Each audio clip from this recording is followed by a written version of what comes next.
Hey, Prime members, you can listen to Crime and Sports early and ad-free on Amazon Music. Download the app today. In the depths of an Atlanta forest, a clash between activists and authorities ends in tragedy. I'm Matthew Scher, and on my new podcast, We Came to the Forest, we expose the hidden truths behind a shootout that left one activist dead and countless lives forever changed. Binge all episodes of We Came to the Forest ad-free on Wondery Plus.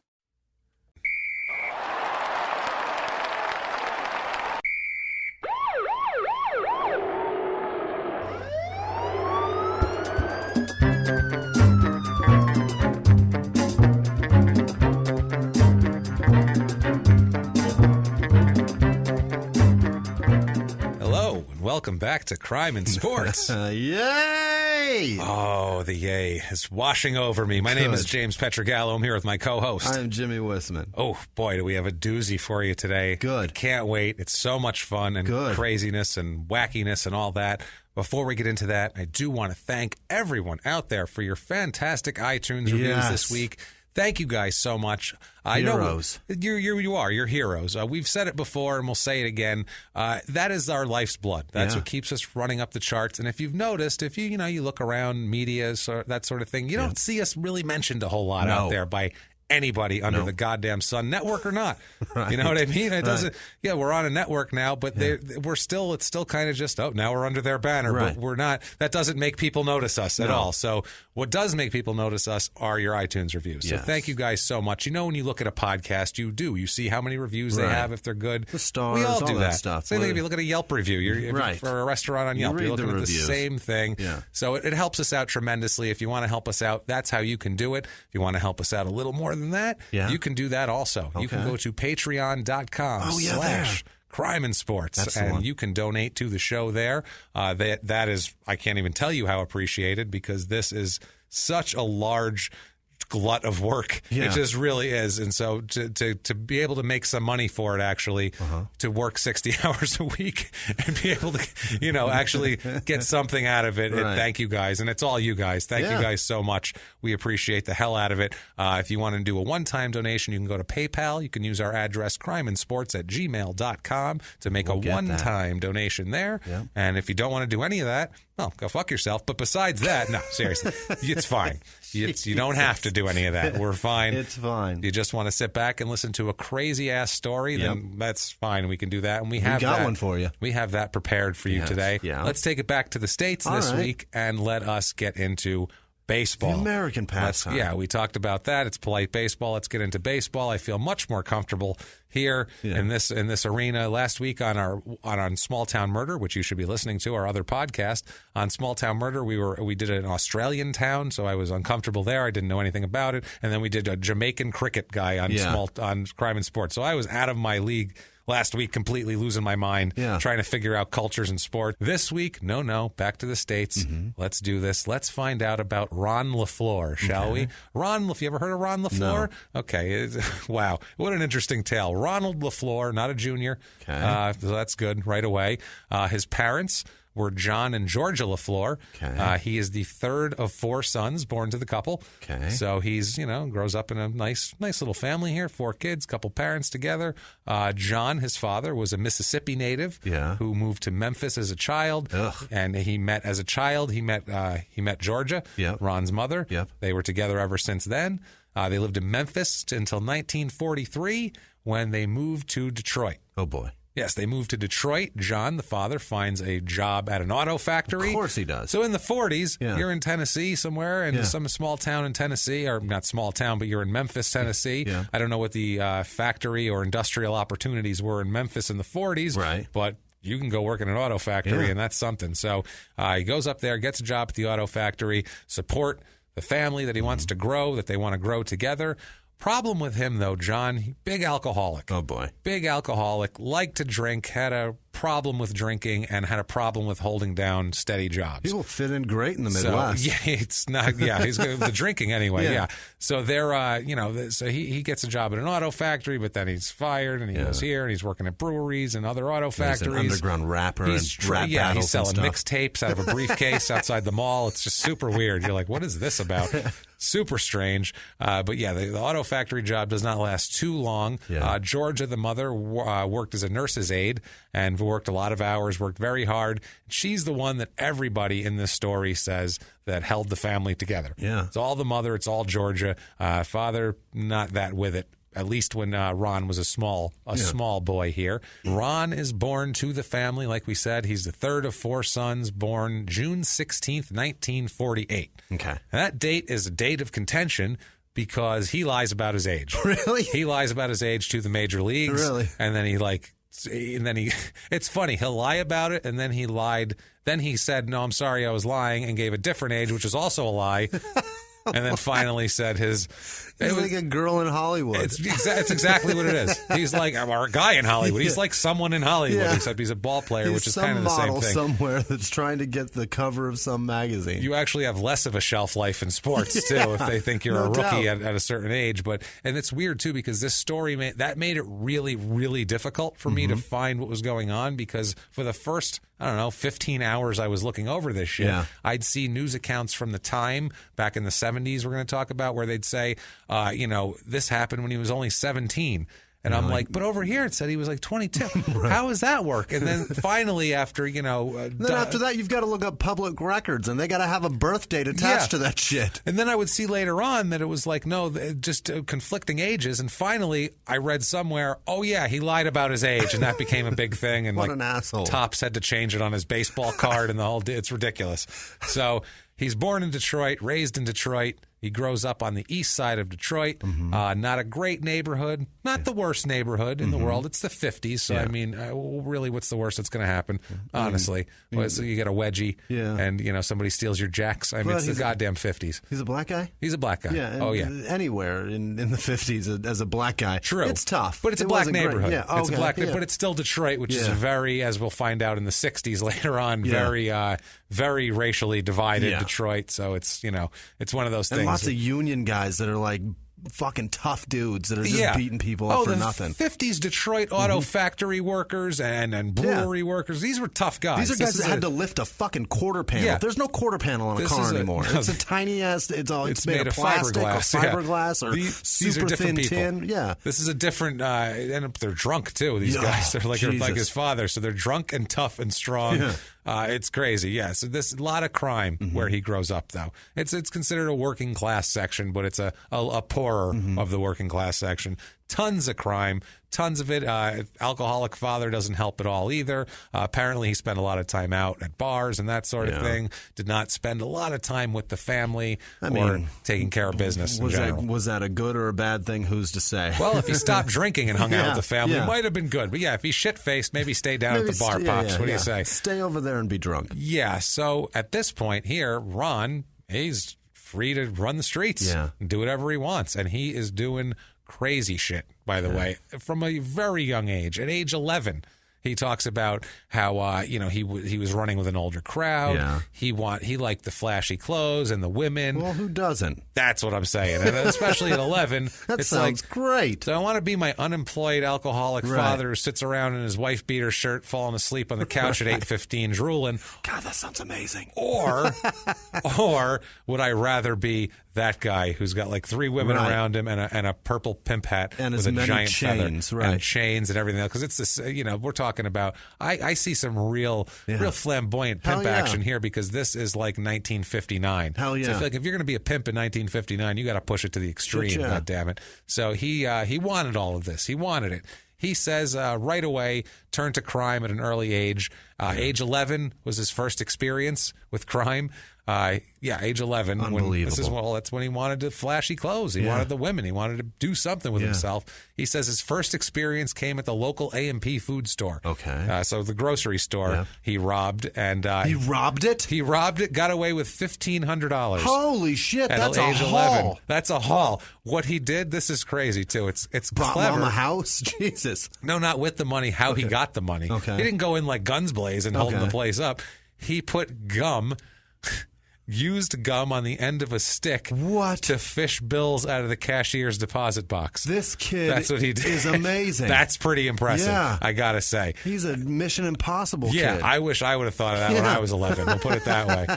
Wow, I would really do. $1,500 worth. $1,500. Holy shit! And this is in 1959. Yeah. $1,500. That's you could buy 4 new cars for that. That's what I mean. You could almost buy a house back then. That's crazy. Literally, you could put that down on a house and have a nothing mortgage payment back in the. He could have just moved out, bought a house out in the suburbs, just had his own little life. I'm 11. I got my own place. A Fedora, a Buick. He would have been set and had a family. 11 years old. Done. No mortgage. No mortgage. Done. Talk about that guy, Dave Ramsey. Yeah, do that. So things are going not well, obviously. So he's an 11-year-old criminal, and he's running the streets. His dad's an alcoholic. His mom is working all the time to support the family, put food on the table. The whole thing's a little out of control. Yeah. He's got his brothers that he loves. His brother Harry, who's his older brother, who didn't get into crime, instead got into boxing. And became a professional fighter as a lightweight. Okay. So he has started boxing, and in 1961 he has his third professional bout as a lightweight boxer and dies due to injuries sustained in the match. Holy shit! Yeah, didn't expect that shit, did you? That was a curveball. His brother was murdered in the ring. Murder? You thought I was going to say he won a title or he did something impressive. His brother could have followed this guy's footprints. No, he straight died. Oh, he just dropped dead in the ring. I don't know if it was in the ring or later on at the hospital. I'm not sure about that. Not a lot of press coverage of a third professional bout of a lightweight boxer in 1961. Shit. But still, he's only 13 years old at this point. And he's got a dead brother.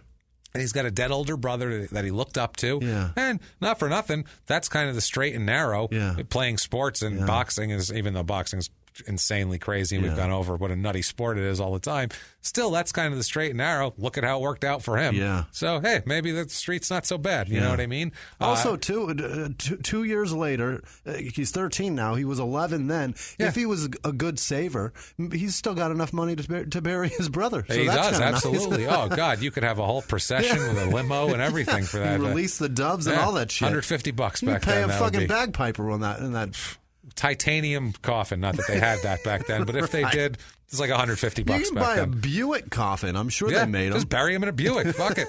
That's fine. You can afford it. You got it. He's probably got a couple Buicks. So after his brother dies, things start to go off the rail for him, off the rails right away. Right when he's about 13 at this time, he spends 19 months altogether in state reform schools. Oh, no. So he's screwing up. I mean, he's robbing A&Ps for $1,500. Imagine all the little schemes and scams he's pulling and getting busted for. He's got a drunk dad, a dead brother. His mom's the hero of the family. He's got a matriarch instead of a patriarch. And in that time, the patriarch, needed, the father figure was what the American society was. You had to have a dad. Yeah. I don't even know if you had to have it, but if you didn't have it, you at least needed.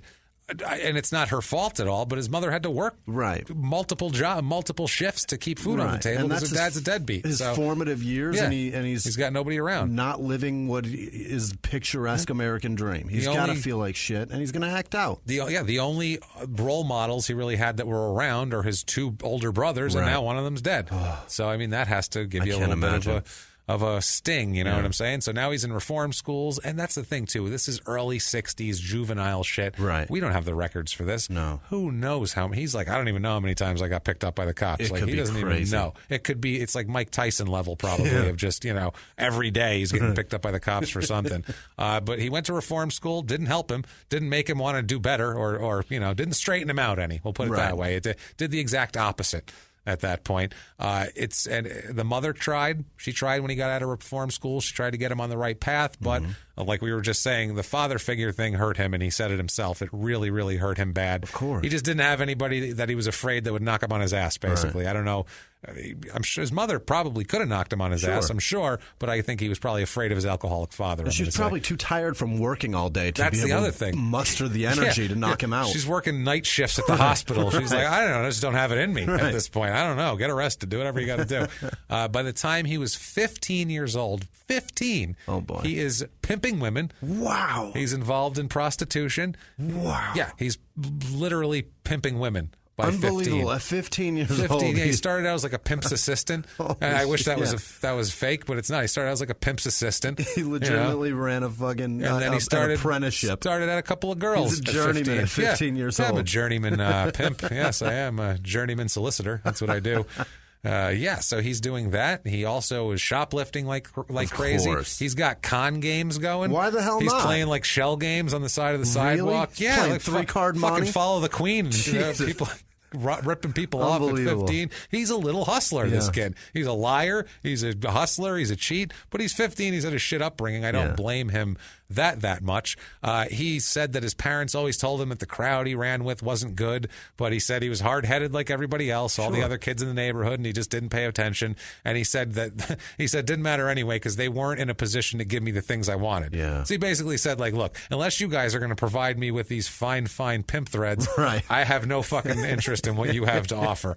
You know, I need a regal royal purple robe, and I don't see you providing it, quite frankly, Dad. I don't see a single peacock feather in this entire place. Look at Ron. He played, or look at my brother. He played by the rules. Look what happened to him. Shit, he wasn't hard-headed enough. Not hard-headed enough. By 15, all this is going on. He's pimping, shoplifting, follow the queen, what's under the shell. He's doing all this shit. Also, gets hooked on heroin at 15. So he's a 15-year-old junkie. Bananas. Yeah, this is an inverted tale, by the way. This is amazing. If you've noticed, this is normally we do all this stuff and it builds up to a crime. He has a whole bunch of stuff now and a bunch more later.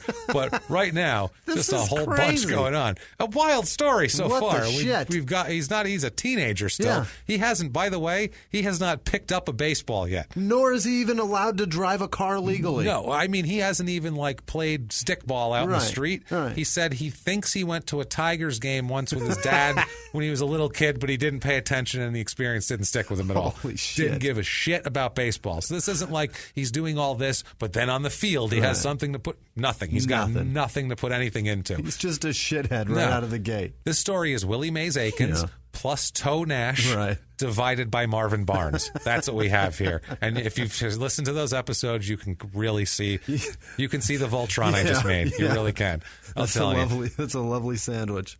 So let's do this. Let's get into our first In Their Own Words. Okay. Last week, because it was from like the 30s and 40s, we didn't have a lot of In Their Own Words. This week, more than I could handle. I had to pick and choose because I was like, this is all going to be in their own words, and I don't feel like doing all that music in the editing process. He could tell his own story. He could tell. Oh, he did tell his own story. Jesus. We'll get into it, but he talks a lot. Let's just say, in their own words, quote, "Stealing was my specialty. As far back as I can remember, I was stealing things and getting away with it. Every time I went into a store, I would steal something, even if it was just a rubber ball or one of those 10-cent miniature pies, just to show the other kids I could do it. Sometimes I would steal for the thrill of it. I got away with so much stuff that I began to believe I couldn't get caught. Usually everything I did was right out in the open, too. I thought I was the invisible man." Wow. The invisible man.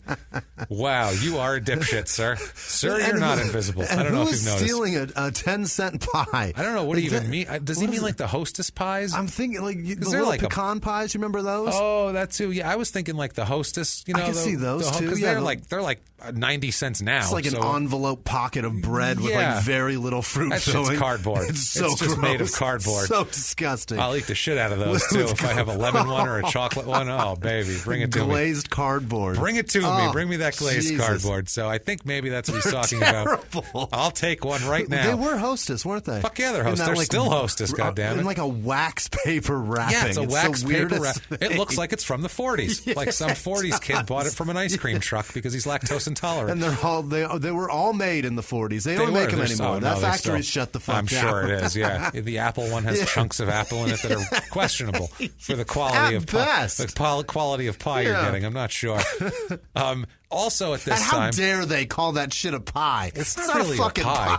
No, you know what? Don't fuck that. Don't call it. Last week, some asshole had a raisin pie. We were talking about on other podcasts. No more. You know, a pie is a very specific thing. Very specific. Very specific. You cannot break off some shitty little piece of cardboard and call it a pie just because you stuck some phony false fruit inside of it. Some gel. The fucking balls to call that a pie. You injected it with fruit gel and you're going to call that shit a pie now? No, I don't think so. Take your pie and shove it right up your ass, Hostess. Fuck you. I wish you would have stayed out of business. What is that? So, back to Ron here. On several occasions, what they would do, a lot of his buddies, they would break the Stroh's Brewery is right around there. Stroh's is a god-awful beer so gross. that they drink in the Midwest for some reason because they make it there, I guess. Yeah. Still, you don't have to drink it. No. This isn't you can stop now. This isn't the 30s. They import beer from all over the place. Everywhere. It's not like you can't get Coors west of the Mississippi like back in the day. You can get anything you want. You can get shit from other countries, and it's amazing. Absolutely. But in the 60s, you couldn't get Coors, but you get everything else. You can get... Stroh's is what they would do. So they go to the local Stroh's brewery and they would break in all the time. Wow. Him and his buddies would break in to steal beers. Straws? They'd steal beer. Okay. They'd go in and steal a shitload of beer and climb out a window, and then they'd have a bunch of beer, a bunch of teenagers with a shitload of free beer. Yeah. That's not bad if you're 15. Straws. That's great, right? Yeah, it's terrific. So January 1970, he is 22 years old, or not quite 22 yet. He's 21 and a half at this point. What they would do, these guys here, there was a bar called D's, okay? It was a local bar. What they would do is the guys from the brewery and a couple of auto work places around there, auto factories, auto workplaces, that was slick. They would go there and they would cash their paychecks at D's. Yeah. Because back in the day, the bar was like the center of everything, and you don't want people to have to go to the bank and then come there, because then they might not come and drink. They might go home. But if they can cash their paycheck right at the bar, they can stay and spend that whole fucking thing. Spend that shit. Yeah. And it was also, too, a lot of the guys were, they had different shifts, so they get out second shift, and the banks now aren't even open, so they could just cash their check at the bar. So it was that sort of thing. Very, very good. A lot of these bars did this back then. This was I don't know if you... Oh, no, Jimmy doesn't watch The Wire. Second season of The Wire, you could cash your paycheck at that bar down by the port. It's a brilliant marketing move by bars is what smart. It is. Yeah, and they come genius. in and spend their damn paychecks. That's probably what happened to his father. You know what I mean? He was probably spending too much time at D's. So what they would do is they would cash tons of these checks, just tons of them. People would come in. A lot of the neighborhood people would come in. So the day before payday, they'd get a huge influx of cash from the bank so they could pay out the checks. Yeah. So they would have a lot of cash on hand the night before. So what this dipshit does, him and his friends, he had two accomplices, this moron, they're high as shit on heroin all night, by the way, too. This is in the morning. They're all high on heroin. They go in that morning, the day of the people would come with paychecks. Right. Still doing heroin now. This is 6 years later, so it's got to be getting bad at this point here. He's got to be so ugly. So bad that, this is the bar is also right across the street from Chrysler's Mack Avenue stamping plant is where it was. That's where most of the people would cash their checks. They come into the bar. LeFlore has a rifle. Oh, shit. And holds up the bar and steals money from them. Yeah. Now, how much you think he might get away with in 1970? More than $1,500. $36,000. Holy shit. $36,000. Wow. Which, I mean, that barely buys you a Chrysler today. But back then. Split three ways, so even $12,000 a pop in cash in 1970, that's a year's salary in 1970. A lot, yeah. That's like you're doing, that's a decent year's salary. I don't think Archie Bunker made that much. Probably on all the not. Family, I doubt it. So, this is what it is. So that's a lot of money. So they go home and they, kind of party it up during the day. They get high. A lot of heroin. You get high as shit. Yeah. And the next day, he's caught. Yeah. Next day, they're caught. Because he took a nap. Police knock on the door. Yeah. And Ron tries to play stupid with the whole thing. He's like, "Hey, what are you guys doing here? What's going on? What's up, fellas? Hey, guys, remember, I'm a con man. Yeah. You know what I mean? So he's like, hey, guys. You guys want to play three shells? It's early out there. Yeah, anybody, follow the queen? Follow the queen. Red card. Where's the red card? Follow the red card. So he's trying to be like, what do you mean? As they're doing that, the other kids know they're busted, the two accomplices. As they're cuffing the one guy, the one accomplice, he points to Ron and go, he was with us. And so they're like, okay, and they cuff Ron's ass too. Cart his ass off. Ron is already thinking about how he can kick the living shit out of that he's like, guy. That son of a goddamn bitch. But he was the one, Ron was the only one with a weapon in this, with a rifle. That's a bad thing. So, that makes it armed robbery, which is very, very, very bad. There's so many stories that say he was 15 at the time, and, this poor kid, and it's like, he wasn't 15, because that was... He's 38 at this point. It drove me nuts. He's charged with multiple felonies, armed robbery, and that sort of infraction. Things you would expect when you walk in with a rifle and you start aiming it at people and demanding money. An establishment and a business. What he ends up doing is he gets convicted, and for his dumb shit actions, he receives a sentence of 5 to 15 years. So lenient. 5 to 15. That's pretty hard. 5 to 15. For armed robbery? He didn't actually shoot somebody. Yeah. I feel like. He didn't actually shoot somebody, but he walked in with a goddamn rifle and robbed a shitload of money. Yeah. And it was the thing that gets me is it wasn't like he walked into a gas station and got $50. They planned out when that's to me why it's worth $5 to $15 or maybe even more, because they knew when the paychecks were there. This was a calculated, planned out thing, which I give 3 junkies credit for. Yeah, no doubt. That they could wait that long. Not just 3 junkies. Let's just go in there and get it now. 3 junkies that have been junkies a while. Yeah, and like junkies that have been junkies a while. They're not too brilliant. No, and they're not too patient either. They're not very patient. They're like, I need that shit now. Right. And they were like, wait till the morning. Right. Wait till they have the cash, and Patience, then we go. Guys, we got time on our side. So 5 to 15 at Jackson State Penitentiary in southern Michigan. So not terrific here for and Ron. It's a state pen. That it's ain't a easy state to pen. do. No, it's 5 to 15 in state pen with a bunch of Detroit criminals. Yeah. Hardened son of a bitches. You betcha. And this is hard time you're doing right here. He arrives at prison April 28th, 1970. Arrives at Jackson State Prison. He is not yet 22 years old, too. He's a young guy. With a sentence of 5 to 15, like right now in the story, he's going to be out of his prime of athletic prowess. Like, there's no reason that this story should be on right now. Jimmy, this is crazy. You're underestimating the influences of silver-haired middle-aged white men. What did you think? There wasn't a silver-haired middle-aged white man with a big key putting it in a lock for this guy? And how do they already know that he can play baseball? He hasn't done it yet. He still has not touched a baseball, by the way. Nuts. 21 years old and in prison for 5 to 15 for armed robbery. Who would say, what do you think the odds are in Vegas that you just take this guy, never picked up a baseball, and you say, that guy will be in the majors in under 5 years? That's incredible. In the major leagues in under 5 years. How the fuck does that happen? As a bookie, you know you're getting paid. That's just a sucker bet. Yeah, that's just an idiot's bet. It's a complete idiot's bet. It's Jacksonville winning the Super Bowl. Right. You want to put your money on that? Knock yourself out. Blake Bortles, huh? No problem. Let's do this. Yeah, you're going to put your kid's college fund on Cleveland? Let's do it. Come on, buddy. Jesus Christ. That's what I'm saying here. So he's in here. So, the next few years are really an amazing tale of what the hell happens here. It's a fucking miracle. I would say so. How this could happen and there are sick kids dying of cancer and we have no cure for that is fucking beyond me. Because a silver-haired middle-aged white man can't manipulate a cure for cancer benefit for out that of a system. Right? Exactly. Whereas here, the silver-haired middle-aged white man benefits from the medication to keep that fucking kid sick. You steal some bases, that's another story. And that'll get you. Get out there and run for your fucking health, kid. If these kids could steal bases, their cancer would be cured, I have a feeling. That's the thing. Your cancer would be cured if you could steal a couple bases.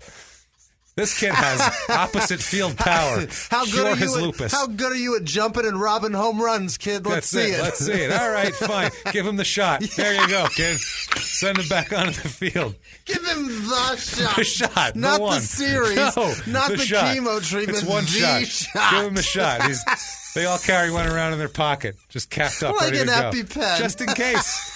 Just in case. You never know. I got a little cancer today. Your cells are just allergic to each other. That's all. No problem. We got you covered. Poof, there you go, kid. Hey, I feel great. I can steal 10 more bags this year now. This is terrific. Oh, that's terrible. Unbelievable. Why am I laughing so hard at that? Because it's ridiculous. It is. Because that's what our system's built like. It's fucking disgusting. So he's in prison, 21 years old, 1970. His first year in prison, huge long stays in solitary. He is an asshole in prison. He does not want to follow the rules. Not a good inmate? Really? Not a good inmate. A kid at 11 that's robbing the grocery store is a bad inmate? Yeah. And a con man. Pimping hoes at 15? Yeah, I would assume this is a different lifestyle. He's probably not going to take to very kindly. Figure this would straighten him right up. Yeah, straighten him right up. No, shockingly enough, resisted a more regimented environment, as a matter of fact. Rejected his work assignments, refused to do work assignments. Yeah. He's never worked a day in his goddamn life. I mean, I got a schedule. Go fuck yourself. Huh? I was going to do heroin and then rob a grocery store. What are you talking about, schedule? What? What's wrong with you? Jesus I can see him saying exactly that. Huh? What? No. I'm in here against my will, man. You ain't making me do shit. How am I going to make money off of that? What are you talking about? He would challenge the guards. He would challenge just for no reason. Just do that. No. Just to be anti-authority. Yeah. It was really, really hard for him to get into just the whole transition and the swing of prison because it's hard if you're not cooperative with the whole thing. Later on, though, he started to understand that you get time off for good behavior. Oh, I can get out early? So he started to go, huh? That's what he did again. What?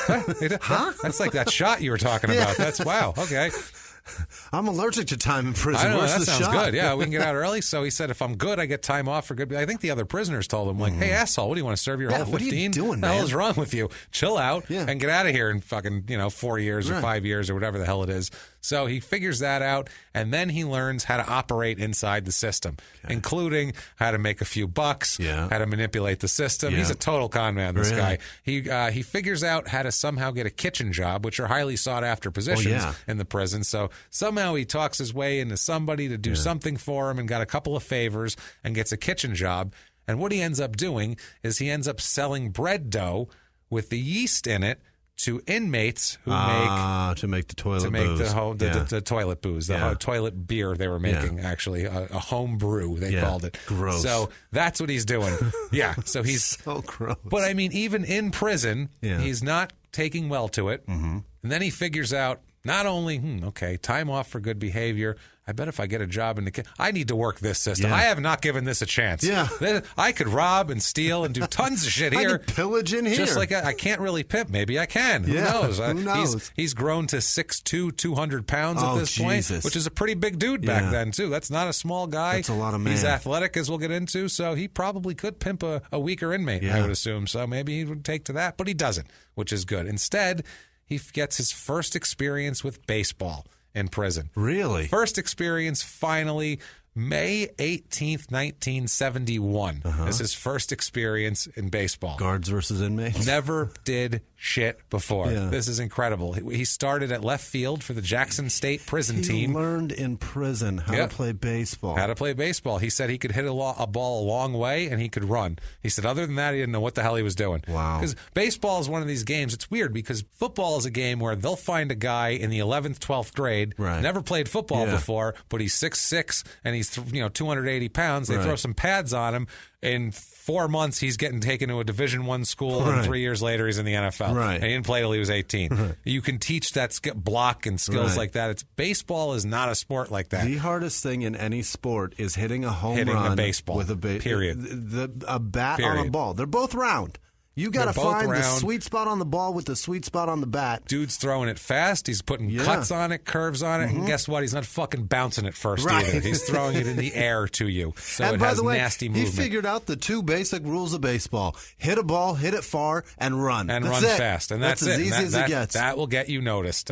He said the strides he was making were just natural God-given ability shit. He said it was not a matter of, he's just super fast and turns out had super quick hands and can get around on a baseball. Not just hands, eyes. But usually though, hitting is one of those things where you'll see a guy who could be a top-notch hitter. He doesn't pick up a bat for 6 months. He can't hit shit for the first couple weeks he's trying to hit again because it's such a... It's not riding a bicycle. No, it's practice for years. It's like stand-up comedy. Where you do it and you do it no matter how talented you are. You got to master it. You get better and better and better as you do it. It's the same type of thing. You have to master it. No matter how talented, you can't just throw someone out there and they're going to crush for 45 minutes. They just don't have that in them. So it's that sort of thing. The other thing is that baseball pitches evolve. Absolutely. From then till 5 years later, the pitches are so different. It's different. The pitchers are throwing its different styles. Everything's different. He ends up here in prison winning 25 trophies for baseball. Wow. And earning the nickname Twinkle Toes. Oy. So that's not a nickname you want to have in prison, really. That's not what I want. Hey, Twinkle Toes. It's like, hey, motherfucker, what'd you say to me? That's fighting words. I constantly say I wouldn't last in prison, but it's because I have Sweet Pea tattooed on my chest. That wouldn't help either. That's not a good thing. How'd you like to be called Twinkle Toes instead? That's just as bad. Just as bad. Same plane. Probably worse, honestly. He also earns enough credits to get his high school diploma.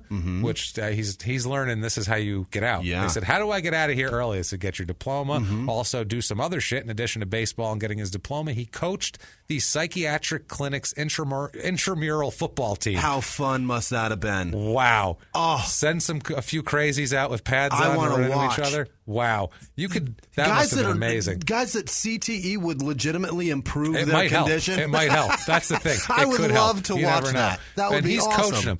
He doesn't know shit. Never played football either. Doesn't know shit about football. Maybe you watch some Lions games. I'm not sure. But other than that, doesn't know a goddamn thing about football.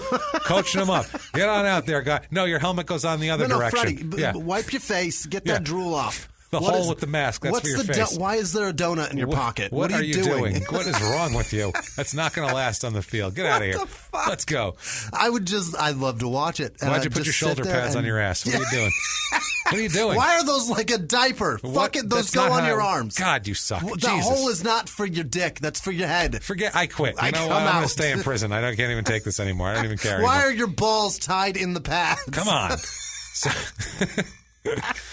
Oh, God. I would love to watch that game. That would be amazing. That would be with him yelling at them, too. Come on. What the fuck? What the fuck are you doing? What? That is Ron LeFlore. What? Huh? You say to me? That's what I'm going to do with everything he does. Oh, my God. I want to watch that game so bad. While playing baseball in 1971, these are his stats according to him, which, honestly, I don't dispute them because of what ends up happening out of this. This is probably what he would have to be for anyone to notice. He says in 1971, he hit 469.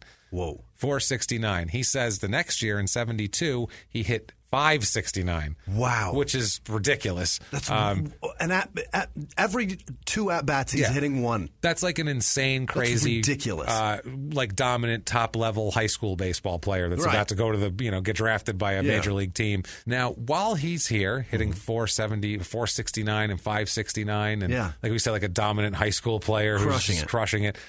While he's doing this, he also becomes acquainted with a guy who's going to help him out a lot. Okay. He becomes acquainted with a guy named Jimmy Caralla. Of course it's Jimmy. God Jimmy Caralla over here. Now, Jimmy he's a fucking gangster. Let's be realistic here. He's an inmate who's serving 4 to 20 years for extortion. Yep. That's a gangster. Yeah. So he's a Detroit gangster, Jimmy Caralla.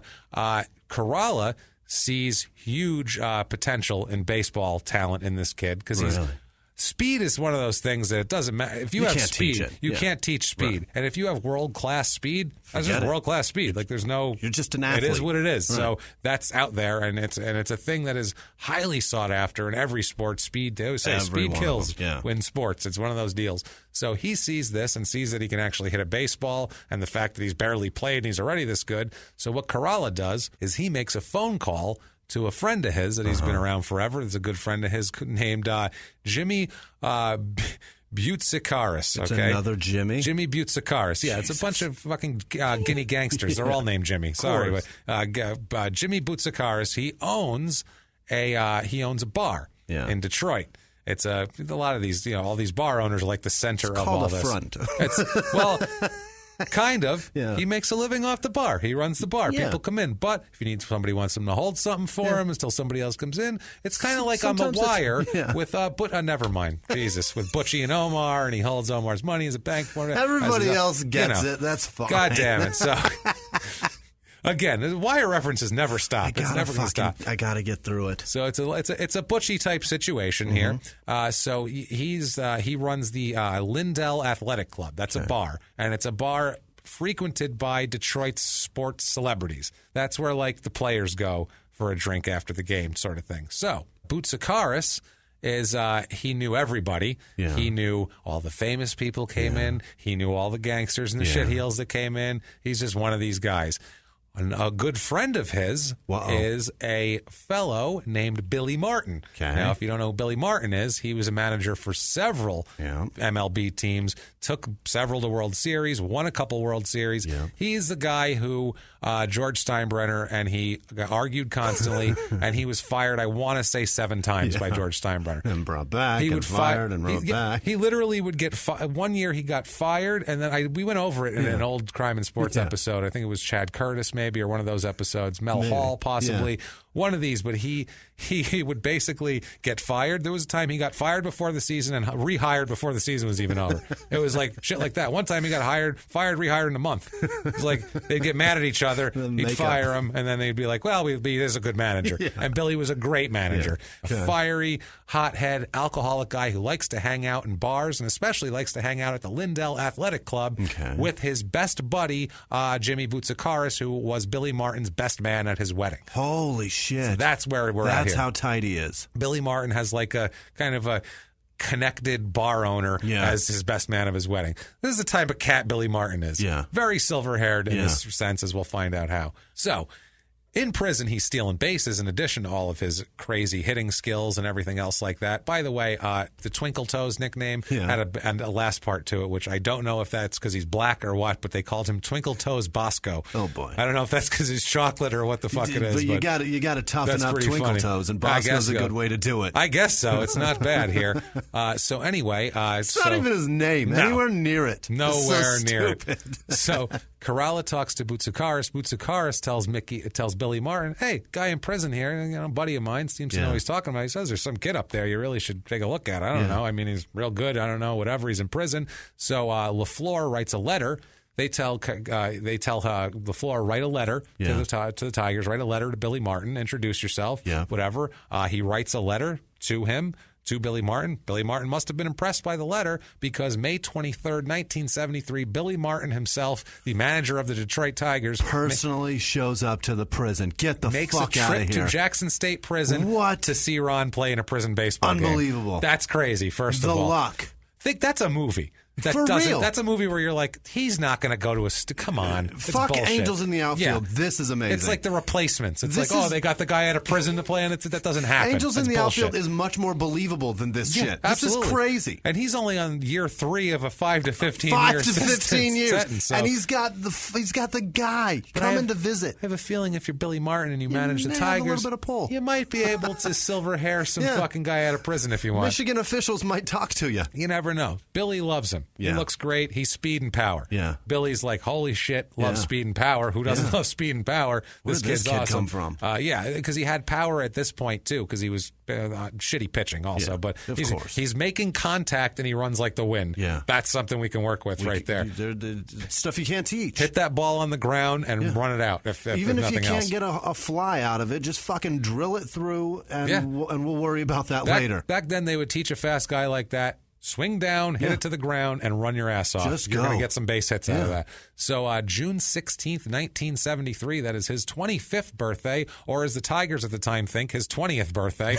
They think it's his 20th birthday. They think he's 20 years old. They think he's 20 years old. They're like, oh, look at this teenager out there running around. Look at him. And he's stocky like a man. Right. Weird. Real strange for a teenager. So surprise! Look at the cock on this kid. Oof! My God, impressive. Look at you. My goodness. Look at all of that chest hair. My fuck. Man, so June 16th, 1973, he is brought on a day furlough to Tiger Stadium to try out. What the fuck? In front of Billy Martin. I've never had this before. Before a game. What? This wasn't an off day.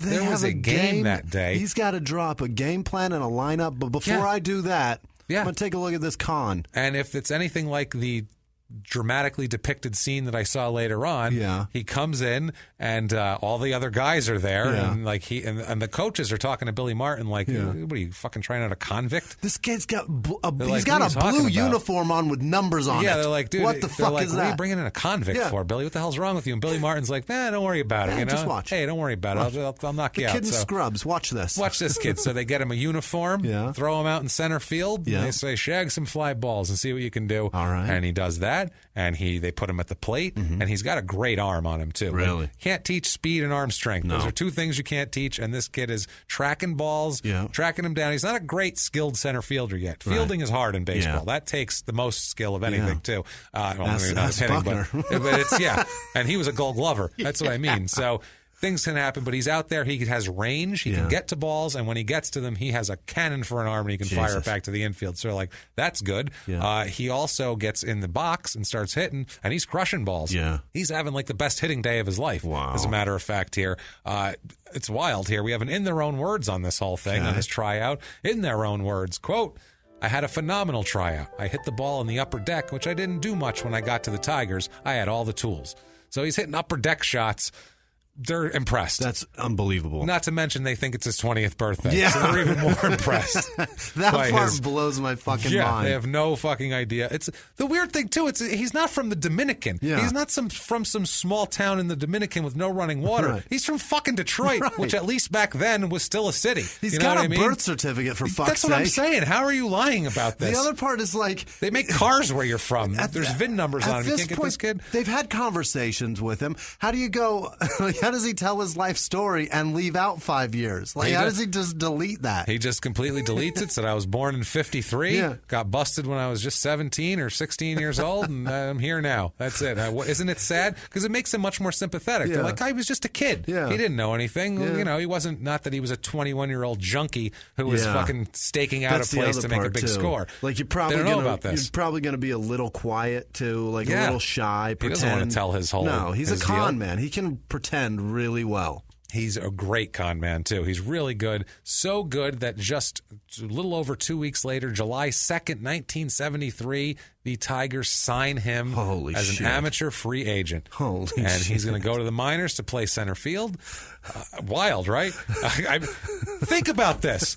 He's 3 years into a 5 to 15 year bid. They're not even worried about that. Billy Martin doesn't even bring that up as a potential obstacle. He's like, if I want the kid out of prison, I'll get him out of prison. He'll be out. What are we talking about here? One silver hair to another silver hair, and we'll make a connection. I'm picturing silver. I'm picturing the face on those other two fucks that robbed D's with him, sitting at some bar one day, eating pretzels and drinking warm free beer, peanuts, and then they look up at the TV and they go, "What the fuck? Is that fucking Ron? Is that Ron? Hey, he was with us. Somebody cuff him. Everybody, how the fuck did that happen? Cuff him on the field, Why please. is he there? He's in the box. He's not even at the game watching. He's in the fucking game. He's in the goddamn game. How did this happen? What happened? So he signs for the minimum of $15,000 a year. Yeah. He says he kept his personal life on the conservative side. Let's do an in their own words on that, on the money.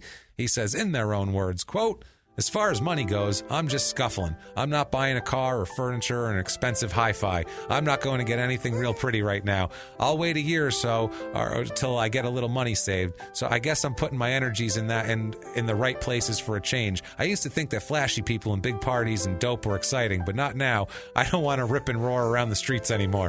I'm good now. I am good now. He just said the most 70s thing ever, too. I don't want to be ripping and roaring around the streets now. That, and I'm not putting a bunch of money into some hi-fi. And some hi-fi and big parties and dope. Hi-fi. Get me some dope. That's exciting.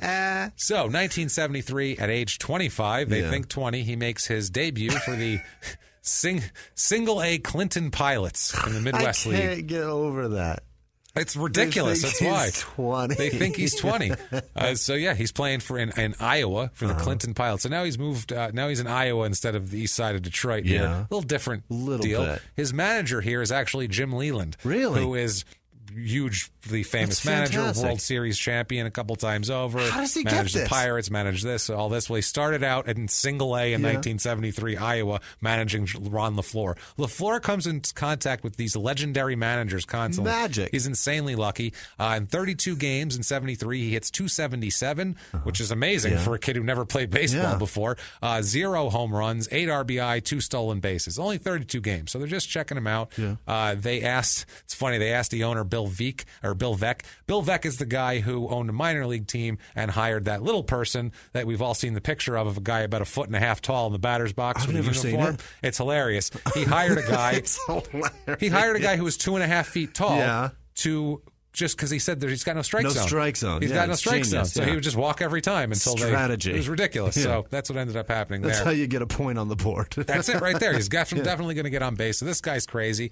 They asked him where Ron's going to play on his team, and he said, quote, "Somewhere in our outfield. Judging from the performance of our outfielders last year, shouldn't be too difficult to find a spot for him." He's like, "We suck. We eat dicks. He'll fit in. It's fine. We'll get him." Jim Leland said about Ron, quote, "When I was told I was going to get him, frankly, I didn't know what to expect. I presume you could have all sorts of problems with a kid on parole. Could he cross state lines with the ball club? Did I have to keep him out of bars and pool halls? What happened if a brawl broke out on the field and he piled on? As it turned out, I didn't have any problems with Ron at all. I guess the prison experience must have helped him rather than hurt him." Oh. So everyone has nice things to say about him. That's an interesting quote, too. What do I do if there's a brawl on the field? Fucking send him out first. Yeah, he'll clean the shit up. Don't worry. And guys will be like, oh, shit, he they just got out of the won't joint. want to fight long. He just got out of the joint, this guy. Holy He's got shit. a spider web on his elbow. And we've mentioned his cock before, too, which is also very scary. He is smacking fools. So before he can get up to the major leagues, Billy Martin is fired.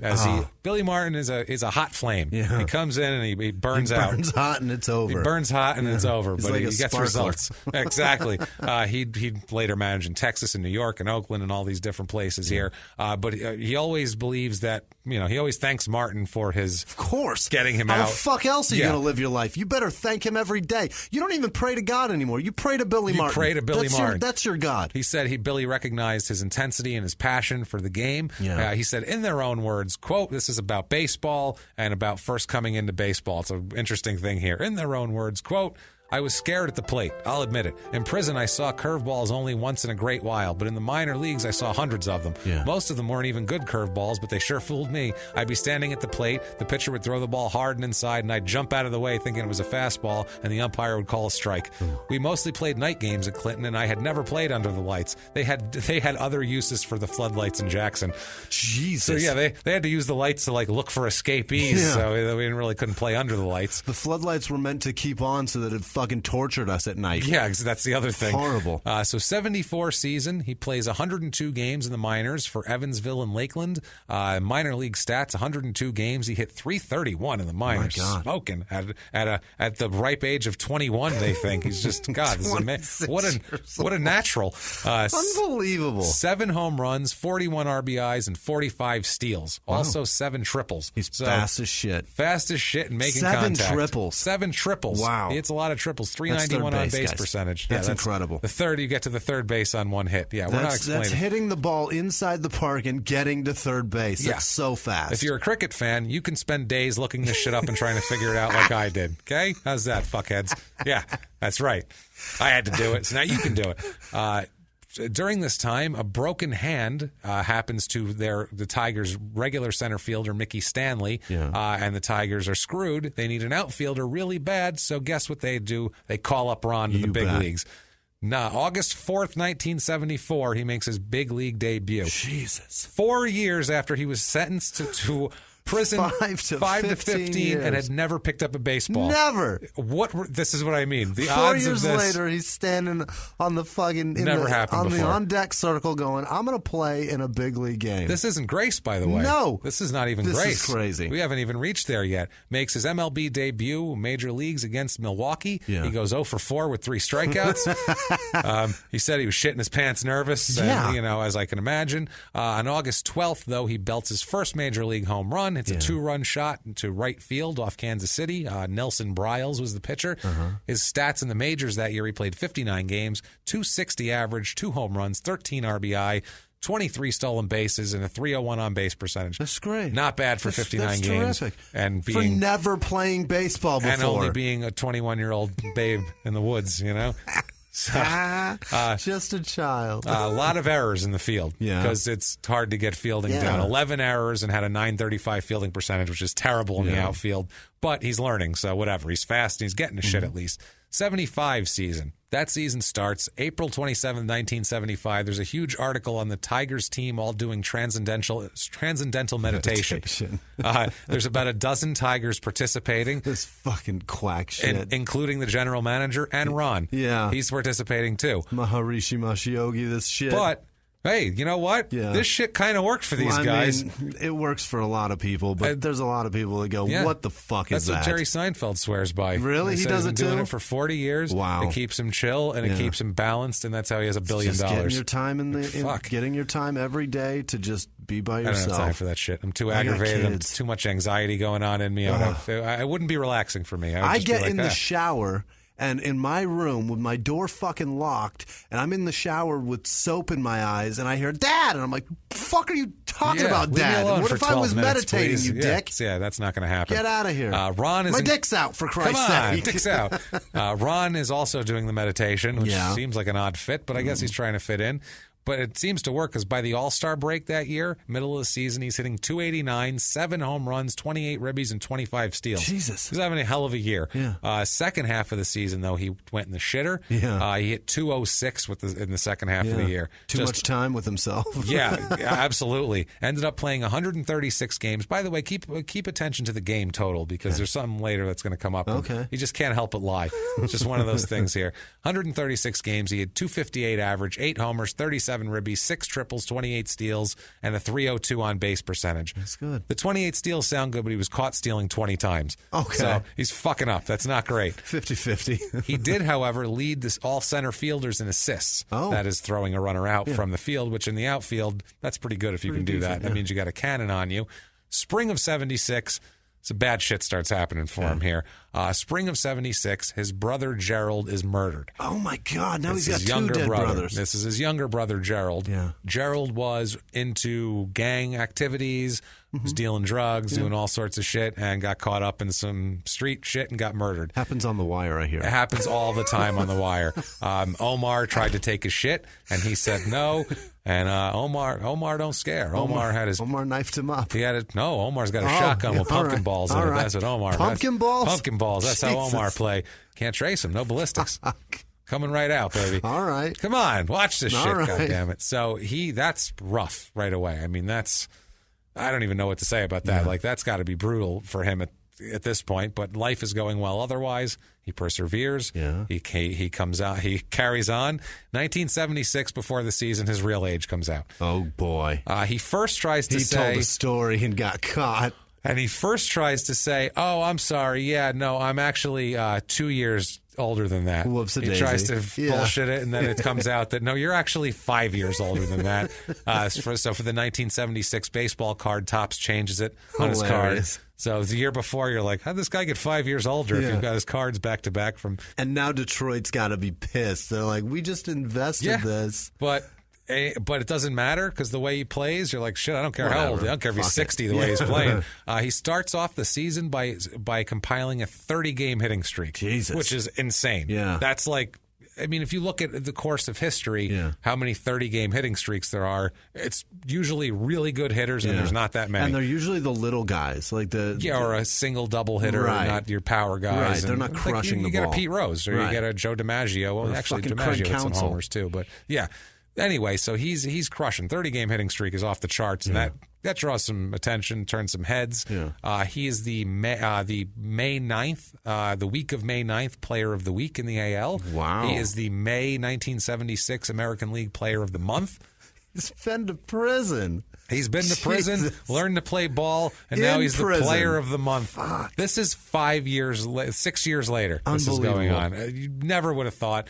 This year, also too, like, people are noticing him. Other players are noticing him. Gary Carter, who's a later All-Star catcher, so World Series champ with the Mets in '86, he says, "quote He slid into second base so many times with such authority. I'm surprised he didn't break his ankles." Jesus. So like he would just run so hard and hit that bag with the slide real hard, pop up. That kind of dude. He's also an idiot because at one point this season he robbed a fucking. Well, besides that, this is actually dumber than that. He got caught with the hidden ball trick. Now, if you don't know what the hidden ball trick, it's like some shit you do in wiffle ball when you're 12. Year? Yes, he's leading off first base. The rosin bag trick. Let's explain this a little bit. Okay, if you have the bases, obviously. I didn't even know this happened ever in the game. In real life. This is embarrassing. That's how dumb they had to think he was to try it. Think about that. They're not trying on someone who's, they had to be like, he's the one. Right. We've been talking about this for 5 years, and that's the dummy. That's our bitch. So let me try to explain what this is, the hidden ball trick. First base, he's at first base, which is the first base there, past home plate. He's off there. You're allowed to steal a base. Right. He's leading off the base. Standing away from the base while the pitcher's about to pitch. What the pitcher can do is they can either pitch. This is for you cricket people. I'll give you a nugget. You can either pitch or they can throw over to first base, and when they throw over to first base, the guy runs back to the base. The first baseman, sees if he can tag him, then he throws the ball back to the pitcher. And now you got a pickle situation. And then you lead back off. And that's how it works. Right. But if you do a trick like in Little League or in wiffle ball, where the pitcher throws the ball over to the first baseman tags the guy, he's on the base, so the first baseman cups the ball in his hand or in the glove, but acts like he's throwing it back to the pitcher, but he's got it still in his glove. The guy leads off, and then he tags him. And the pitcher's got to pretend like he caught the ball. Exactly. There's a lot going on. You have to get a guy completely not paying attention. And here's a guy also that he spent his life before baseball making people not keep their eye on the ball. This is fucking amazing. Tables are turned. Here you go. Follow this queen, asshole. So they end up throwing over. They swipe back. He pretends. His first baseman did it pretty slick, too. Ron never looks at the pitcher, the ball, to see if it's back. He just has his head down and starts leading off again. Dude reaches up, tags him, hitting over. That's it. As the only time I've ever seen that happen. I can't believe it. It's not the dumbest thing he ever does on the field, too. That's later. But his stats this year are phenomenal. 135 games. Yeah. Once again, make note. It was 136 last year, 135 this year. Yeah. 316 average. 316 average, which is great. Yeah. 4 homers, 39 RBI, 8 triples, 58 steals, which is... That's getting into, that's a high amount. Threatening territory to where you're like, you matter. You're a big tool in the game. Hit 376 on base percentage, and most of all, 126 runs, which is what the game's all about, and that leads the league. So he led the league in runs, in scoring, He got on base, and his teammates really got him in. But also his pressure that he puts on people stealing bases, he'll take that extra base on you. If you hit a ball to right field, he's going to third from first. No 58 doubt. 58 times on the steals. He actually makes the All-Star team. What? He's a goddamn All-Star. He was in prison 6 years ago. Never played baseball. 6 years ago, never picked up a baseball, sentenced to 5 to 15 years. Not to mention a junkie. A junkie. Heroin addict. Complete junkie. And now he is a Major League Baseball All-Star. Holy fuck. Never to be. This is the craziest goddamn story. It's ridiculous. It's wild. So 1977, he comes back, plays 154 games that year. So we'll say that. 325 average, 16 home runs. He upped his power at a leadoff spot. 57 RBI, 10 triples, 39 steals. They're down because he's hitting more power and hitting doubles too. 363 on base percentage, 212 hits, which is a shitload. 200 hits is a big deal. That's a lot. That's a solid, shitload of hits. He leads center fielders in assists. The league. Leads the league for center field. In assists. And for his efforts, he is named by the organization as, quote, Tiger of the Year. Jesus. He is now Tiger of the Year. He is the king of Detroit. From being junkie of cell block B, who needs to go to solitary because he doesn't follow fucking directions. Shit. King of Detroit. Oh my God, he is the king of Detroit prior to Kid Rock and Eminem. This is ridiculous. This is wild, man. This is an Eminem story here. This is like some hardcore shit. Unbelievable. I could see him fucking, up there freestyle battling people rapping. Maybe he could rap. I don't know. He's never found that out. So 1978. He plays 155 games, 297 average, 12 homers, 62 RBI, 3 triples, 68 steals, which leads the major leagues. The whole league. 361 on base percentage, 198 hits. Unbelievable. Even more than that, his autobiography. Oh boy. Breakout from prison to the big leagues hits bookstores.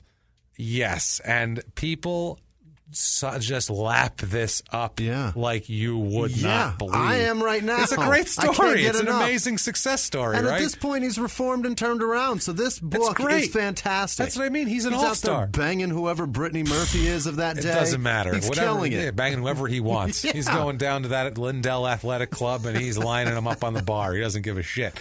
So this is what I mean. This is crazy. Now he's a best-selling author. Yeah. This is wild.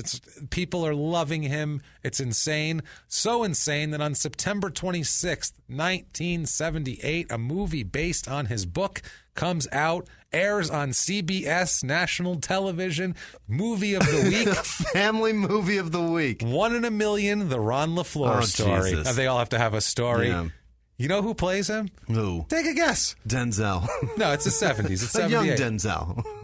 LeVar Burton. Get the fuck out of LeVar here. Reading Rainbow. Reading Rainbow trying to play ghetto is the funniest shit you've ever fucking seen. He just got sued on his podcast for using his catchphrase from Reading Rainbow. Bullshit. He needs to just be talking about this shit the whole time. Oh my God. This is unbelievable. There's a scene of him like shooting hoops like out in the street like before he went to prison. He's got to be a gangster. And he's like, listen here, Jack. Like he's like, you know what I mean? Like, you don't be messing with me. Like they're trying to make him super ghetto, but it's LeVar Burton. Yeah. You're like, come on, Kunta Kinte, get the fuck out of here.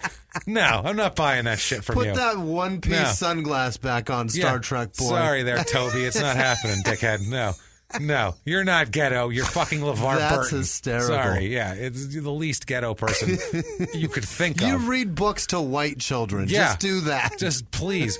White families in the 80s trust you with their children. That's how pure you are. Racist people are like, let this black guy read to you for a couple hours. He's fine. That's how beloved chubby you are. That's how straight-laced and beloved you are. And instead... That's hysterical. Playing it. Also, too, Larry B. Scott, who is the black guy in Revenge of the Nerds. He's the black nerd, the black gay nerd. Yeah. He's so flamboyant. He plays Gerald, his little brother who was murdered by drug dealers. That's so sad. He plays Gerald in this one scene where he comes for the tryout, like I told you about. Gerald's in the stands watching him. Going, he's going to hit it this time. He's makes it more believable that he got murdered. You know what I mean? Absolutely. Yeah, he was a soft twink. He wasn't in this. This was no hate crime involved. Right. We're not saying that's a good thing, but we're saying in 70s Detroit, maybe that's what caused it. Yeah. It's much more believable. Somebody on the street was like, I think you gay. And but no, he's so Larry B. Scott's in here. Billy Martin is in this movie, acting. Really? Playing Billy Martin, That's obviously. hysterical. But come on, Ron, let's go take you out to the field and see what you can do. I'll talk to you after the game, Ron. Yeah. Like, I don't know. He must have been sober for 5 minutes to shoot this. I want to watch this movie so bad. Billy Martin's tanked. I'm much more interested in watching this right now than any of The Wire. Oh, God. And I want to watch that so bad. And this is fucking riveting. And it's not on YouTube. No? There's only clips. I watched like a shitload of clips. It's not any. It's really hard to find because it's a TV movie from the 70s. It's like not a big deal. It's got commercials for Downy and fucking Sun laundry detergent. Has a 6.7 out of 10 on IMDb. IMDb. Did I say BD? Jesus Christ. IMDb. Yeah. And 123 reviews. That's not bad. That's a few reviews. 6.7. It does not enough reviews to rank on the tomato meter on Rotten Tomatoes. Yeesh. I tried, but couldn't get it. That's too bad. 78 back to baseball. 148 games played. 300 average. 9 home runs. 57 ribbies. 10 triples. 78 steals. So even up in that. 355 on base percentage. Problem is, he is starting to create some concerns for the Tigers and their management. Okay. He's using drugs again. Uh-oh. And it's pretty obvious. I mean, his story is Hollywood-esque. Yeah.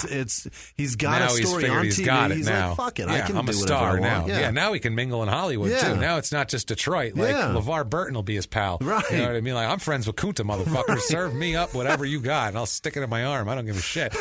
So, he's doing crazy shit, and they're like, this might be, This is a problem. This is a problem. Yeah. This might not be a guy that can handle this sort of thing. I remember last time he did this kind of stuff, he wound up in fucking prison. Yeah, do we know that? Right. Also began associating with people, well-known people of, quote, questionable influence, some of whom he would even invite into the Tigers clubhouse. No, you He'd do bring that. an entourage into the Tigers clubhouse. Jesus. Problem is, in 79, they fired their manager and hired Sparky Anderson, who's the silverest-haired man I've ever seen in my life. His hair is white, but Sparky's a badass manager. He was the manager of the Big Red Machine that won 3 World Series and everything else. So Sparky can manage, and he managed for the Tigers for, 25 years? Did he really? My whole childhood, he was the manager of the Tigers, and it started in 79 here. Okay. And Sparky ain't taking no shit from anybody. He did not like what he saw whatsoever.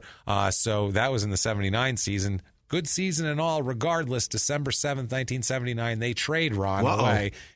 Sparky doesn't want that shit in his clubhouse. And they're getting him out of his hometown. Where's he going? His going? hometown to Montreal. Yeesh. French Canada, guys. Oh, Enjoy. God. Enjoy, Ron. Here's a like convict. That? You can't get any more different from Detroit than French Canada, so that's whatever. He's traded for Dan Schatzzader, who actually the fuck that is. Played 15 seasons for 9 different teams because he was a left-handed pitcher. So if you're a left-handed pitcher, he'll hang on to you. With the 1-year contract after 1-year contract, will give you a shot. Especially back then. There were very few left-handers back then. Now, still, you guys. That's why you'll see lefties pitching when they're 44. Yeah. It's like because there's just no lefties. He's got a curveball. You throw him in, bring him in for 2 pitches to throw to a lefty. He calls the Tigers cheap. Does Ron when they trade him? They said they didn't want to give me money. They're cheap. That's why they traded me. Not that you were bringing in shitheads into the deal here. He says, in their own words on this whole thing, quote, Alan Trammell was there 3 years. I was there 5 years. I had good stats every year. They paid Trammell $2.8 million for 7 years, but they didn't feel it was necessary to pay me any more money. Well, he's saying he's got a point. He's got a point. Except let's find out exactly what he was doing and what they knew about per DEA records. Yeah. That's per Drug Enforcement Agency records on this whole thing. If there's a DEA record of what you're doing, there's a reason why the team might be trading him. The feds watching him. Not watching him, but watching who he's hanging out with. Okay. That's the problem here. He was palling around too much with local gangsters from the area. Of course. Specifically, a guy named Francis Usher, known as Big Frank Nitti. Jesus. He's a big, he's like a black gang member, or a black, like, mafia guy, basically, we'll say, because... Frank Nitti sounds terrifying. Well, Frank Nitti was an old mob guy in the 30s and 20s and 30s. And they gave him this name because he came up around the Jackalone crime family here, the Jackalone brothers. Too. Yeah, they were scary. They were very scary. He became a junior member. The brothers are Tony Jack and Billy Jack. Oh boy, the Jackalone brothers. So they're Jack, like Jackalone. Of course. Tony Jack and Billy Jack, but neither of them. Anthony was named Tony Jack, but Vito's name was Billy Jack, not Vito Jack. So us Italians like our nicknames, and we like them. Make no sense sometimes.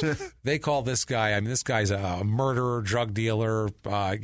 And that's who's in the clubhouse. A kingpin. He's in the clubhouse. Alan Trammell, with his boys, $2.8 million. With his buddies and girls and everything else. Oh, boy. This isn't good. They were observed by federal agents, Ron and Nitti here, or not really Nitti, Usher, Frank, by federal agents, hobnobbing with each other, and additional other gangsters and everything else, all local gangland people, basically. They'd be at high-end restaurants and nightclubs from 75 all through 79. So That's not good at all. This started in his rookie year. Yeah. He started doing this. In the heyday of like sports betting, and you've got guys that kind of run bookie operations. Yeah, you know exactly. What I mean? Yeah. And they're involved with the players. That's a bit scary. He's running more than that. He is suspected, Usher here, Frank is suspected of carrying out over a dozen executions in his day. So he's a murderer here. They call his little group All Black Murder Row. Whoa. They call it. They were underwritten by the Detroit Italian mafia too, because the Jackalone brothers had their back. So not only were they running around, running their neighborhood, when anybody had a problem with it, they'd say, enforcers. All right, well, guess what? We'll call in we'll call in the all mob, these jacks, and we'll call in all the jacks and Vito and Tony, and they're going to come in here and we'll have a little chat and we'll see what the fuck goes on. So that's what it is. And they were allowed to sell drugs on the turf and kill and do whatever they wanted because they had the permission of the mafia. Right. So it was crazy. One source who is inside the Tiger organization said the Tigers hired a private investigator to tail Ron when he left the ballpark all throughout the 79 season and to make a record of his interactions with undesirables on off hours, quote, undesirables. And what they found is LeFlore meeting with Usher, with Frank all the time, semi-regular basis. They reported it back to the team. Also, these DEA files said they started hanging out, like we said, in 1975 when, you know how they got to know each other? Usher was friends with a Jackalone crew member named Jimmy Caralla. Uh-oh. Jimmy Caralla. He did it. So it all comes full circle. Jimmy Caralla said, that's my guy. You see him, blah, blah, blah. So this is how it's all finger fucking. It's crazy, man. So that was the guy who introduced him to everybody in his life. Introduced him to the whole thing here. From Martin on down. Yep. So he's in Montreal for 1980. Okay. 1980 season, 139 games, 257 average, 4 home runs, 39 RBI, 11 triples, and a league-leading 97 stolen bases. That is smoking. They got nice weather up there in the summer. Fuck, 90. They play indoors over there. That's Olympic Stadium. Oh, okay, yeah. The dome, but whatever it was, a bag of shit, I think it was. It was turf and shitty, and they had that. Expos, is that what we're talking about? Yeah. They had that weird, like, plexiglass behind the plate where there was, like, people sitting. Yeah. So you'd see constantly a guy would foul a ball back, and people would jump in the plexiglass because it was like in the wall, like where the Marlins have their fish tank. Yeah. Super weird. So anyway, 97 steals is like rarefied air in history. Yeah. There's a few periods in time in the early 80s or one of them where guys were stealing 100 bases. And then it just doesn't happen for years and years. Back then it was Vince Coleman and Ricky Henderson and those guys were stealing 120. He looks like shit now. He looked old always. Yeah. I bet he's still ripped, though. I bet he still has a six-pack. I guarantee you he still has a six-pack. I bet his thighs are still yanked up, God, too. Those things were amazing. Yeah, he was but you said that was really... It really did sound terrible, that didn't it? sounded really... Sounded like I'm you're very attracted to Ricky Henderson's thighs. Ricky Henderson's legs were fucking impressive. Were amazing. Yeah, you could see veins through his pants. Yeah, it was Wild, ridiculous. But his face was a fucking monstrosity. He's starting to look like Otis Nixon now. He's a short black Randy Johnson in the face. That's what he is. The man's a goblin. Yeah. The man's fucking hideous. I'm telling you. So this great year in Montreal we just described. Ron describes it as, quote, "That was the greatest year of my career," he says. October 28th, 1980, he's granted free agency because that's his contract is up. That 5-year rookie contract is up. November 26, 1980, signs as a free agent by the Chicago White Sox. Oh. His free agent contract will pay him $1.2 million a year. Wow. For the first couple of years, and then it goes to like $700,000, I think. But that's still, a come up. That's sick for the early 80s for a guy who was in prison for armed robbery literally Just 10 years ago. Yeah, it's ridiculous. 8 years ago. Yeah, he got sentenced then. 1981, he has a son. Uh-oh. Guess what he names him, You Jimmy? betcha. Ronald LeFlore right. Jr. You know he's going to have a junior. I'm like, no. I have Jesus, amazing man. stock. Of course I'm going to name him Junior. And I'm sitting here going, no, please. The kid has a chance. Yeah. He's got a chance. Not now. Don't ruin him. Don't ruin him. God damn. It's all fucked up now. We'll hear from him later on, too. Yeah. Not in a criminal way, but in another funny kind of way. All right. 81 season, 82 games he plays in, 246 average, 0 homers, 24 RBI. 82 games? 82 games. Half the season? Half the season. 4 triples, 36 steals, 304 average. They don't like him there. No. Tony La Russa is their manager. Oh, Tony La Russa, as we know, legendary guy Hard with ass. a handful of rings from the Cardinals and Yeah. A's in the 80s and all this shit. And again, this is what I mean. He's so lucky to come in contact with every Hall of Fame manager that was around back then. But he hates him. Yeah. La Russa hates his guts. His coaching staff doesn't like him. They say he has a bad attitude. Well, he was in prison. Yeah, Surprise. At this point, he's 33 years old, too, so he's getting older. A speed guy who's getting older and using more and more drugs, too. Of course. More and more drugs. He hurts. He wakes up with a fucking lower back pain. Plus, he likes drugs on top of it. So it's but like he fucking hurts. Not going to take him much. No. You know what I mean? Yeah. 82 season, 91 games, 287 average, 4 homers, 25 RBI, 4 triples, 28 steals. Not too great. He's been accused all year, the whole 82 season, of being out of shape. He missed workouts. He'd always be sleeping in the clubhouse. Yeah. He's sleeping it off. He's coming down from shit. Not just that, he's getting old. And he is much older than 33 at this point in terms of in terms of years. The way he's lived. He's stealing man when he's is 44 at minimum. He's stealing when he's 11 on heroin by 15. You have lived way longer than your years. And by the way, too, in the 60s, when you grew up so fast, like you could. A picture of somebody that's 15 in the 60s, they look like they're 28. Look at a picture. Crazy. Look at a picture of a baseball team from like 1928. Yeah. They all look like they're 75 years crazy. old playing. You're like, how are these old men playing? Honus Wagner hit that baseball card. He looks old. You look at 50. You look at these guys and you're like, God, how old is that guy? 24. Holy shit. What the That's fuck is he doing? Hard 24 God, years. Man, just in the sun the whole just staring at it. I get they didn't play night games back then, but for the love of God. So for a guy that grew up in the 60s, it has to grow up fast because that's just the way the genetics go. And then he fucking takes drugs and plays baseball and goes to prison. This man is an old man. 33 is tough. This is a nightmare, and he does one of the stupidest things in history here. Yeah. We all remember Jose Canseco having a ball hit him in the head and then bounce over the fence. Not the first outfielder to have a ball hit him square in the head. In the 1982 season against the Boston Red Sox, he has a ball hit him square on top of the head while he's trying to catch it in the outfield. That is not good. Doesn't even skim it with his glove. Just misses right in the head. Wow. We have an in their own words on that, which I like. I really want to hear an explanation of this. In their own words, quote, I partied the night before. I was out until 5 a.m., and then I had a day game. It was a real sunny day, and Gary Allenson hit a ball into left center field. I flipped my glasses down. They went into my eyes, and I lost sight of the ball. People don't remember I hit the game-winning double that day. They only remember the funny stuff. Well, that's because that was so stupid. And your it quote is, I partied the night before. Yeah. The easy thing is, I lost it in the sun. That's it. I was out till 5 a.m., and, that's what happens. Should have seen these hoes I was with. These hoes were everywhere. My it was cock beautiful. was in so many broads. Oh, all the Italian gangsters all around me. I had so many chemicals running through my veins still. Just say I lost it in the sun. Nope. That's it. So, July 20th, 1982, he is found, he oversleeps before a game in Milwaukee in the clubhouse. Yeah. And so he is suspended by the White Sox for 3 games without pay for that dumb shitness.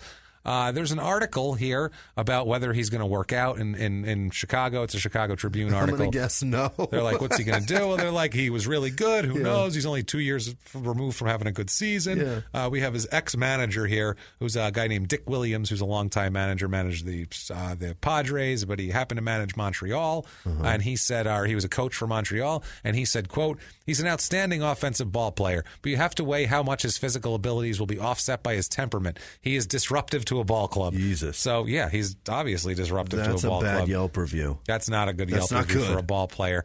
September 30th, 1982. Yeah. Police are tipped off that Ron has drugs in his apartment. Uh-oh. And they come to investigate. Yeah. So they come in on his bedroom dresser.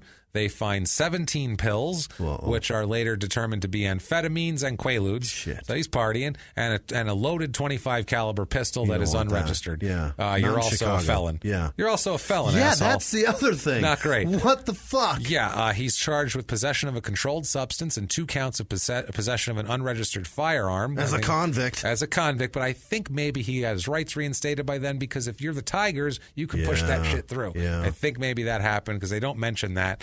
He posts a bond of $3,000 for this and released. He's released. No court date is set. The White Sox say they have no comment on this whole thing. Jerry Reinsdorf, the owner who also owned the Bulls, is a total asshole, too. He says he's withholding comment. Chicago legend, though. He is. He owns everything there, or owns the teams anyway. He is the last time he had been used was on September 3rd as a pinch runner. He hasn't started since August 28th. So they haven't been using him anyway. As if things aren't going bad enough for him, in January of 83, his 49, this isn't Ron Jr., this is his next son, his 49-day-old son dies from sudden infant death syndrome. Ouch. Which is brutal. That's fucked up. That is the scariest thing ever. When I had both of my kids, I used to go in there, 14 times an hour to make sure they were breathing, just to see they're going up and down. I'm like, okay, scared me to death. I wish I would have never read about that shit. That's what it is. The scariest thing in the world. I world. don't want to hear about it. No, I don't want to know that shit happens. There's no reason for it. There's no warning of it. It's just you're just gonna fuck me up forever. They have alarms now. My second kid, they had an alarm that you put under the sheet where if they stop moving for too long, it goes off and you can try to whatever. That's good. But for my daughter, none of that shit. And it was just like, she breathing. It was the worst. Nightmare. And she was like a year and a half. I was like, okay, good. She's not going to die now.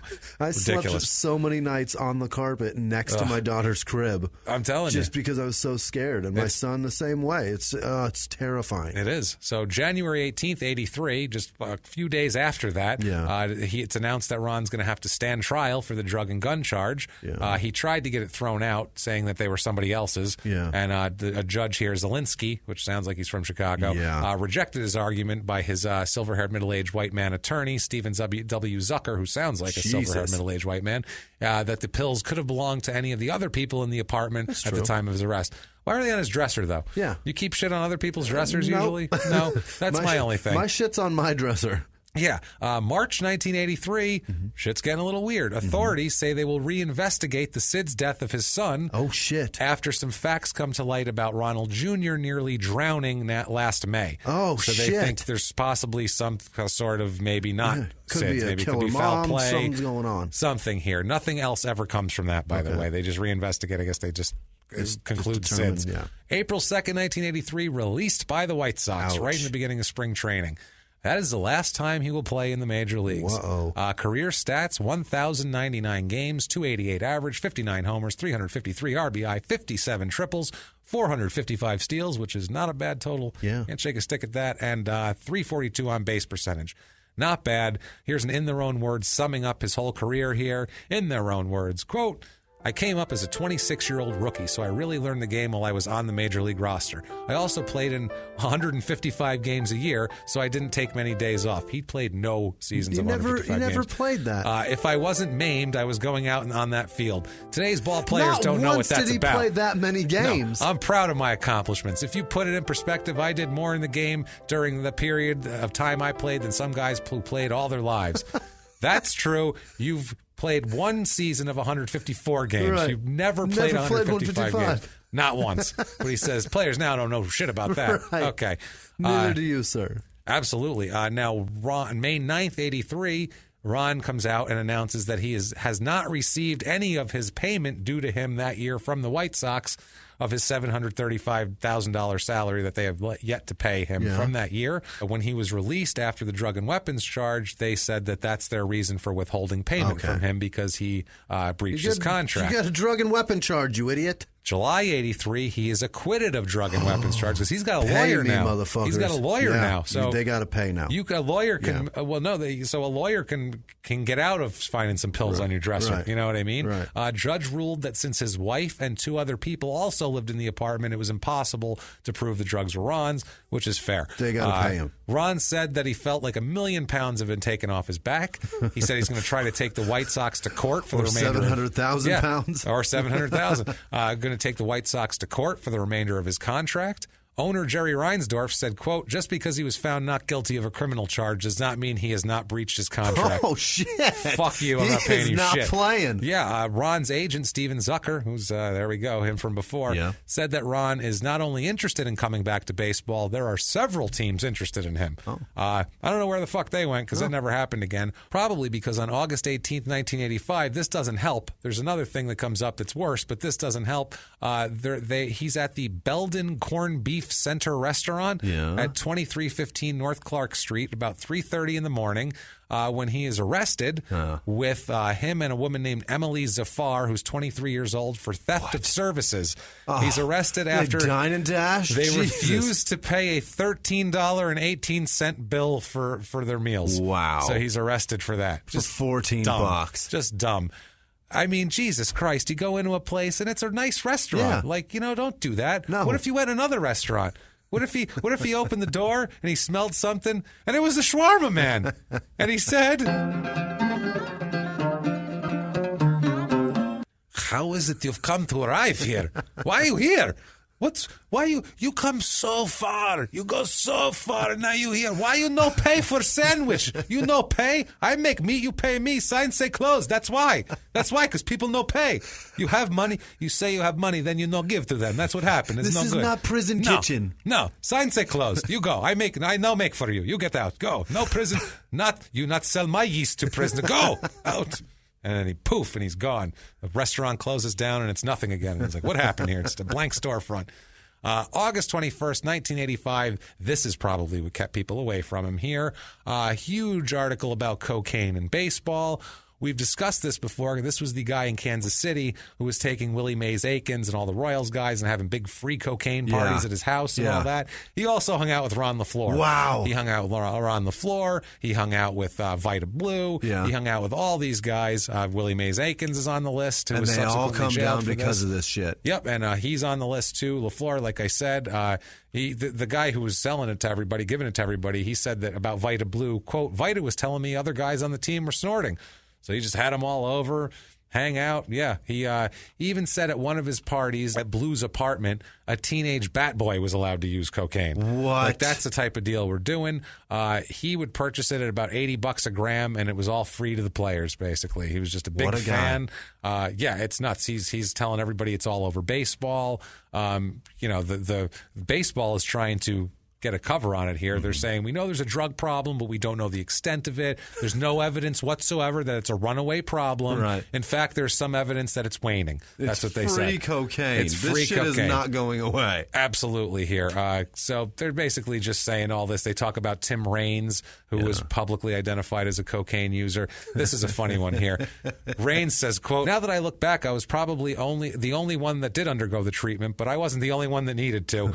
And then they talk about Raines. This is a famous story. If you don't know baseball, you might not know it. He says, quote, I had little gram bottles I kept in my pocket. Actually, a lot of times I would put them I would put it in my batting glove and then in my pocket. I was trying to find ways of not getting caught. Usually when I carried it in my pocket, I'd slide head first. Yeah. So he didn't break it in his back pocket. That's hilarious. He's protecting his cocaine.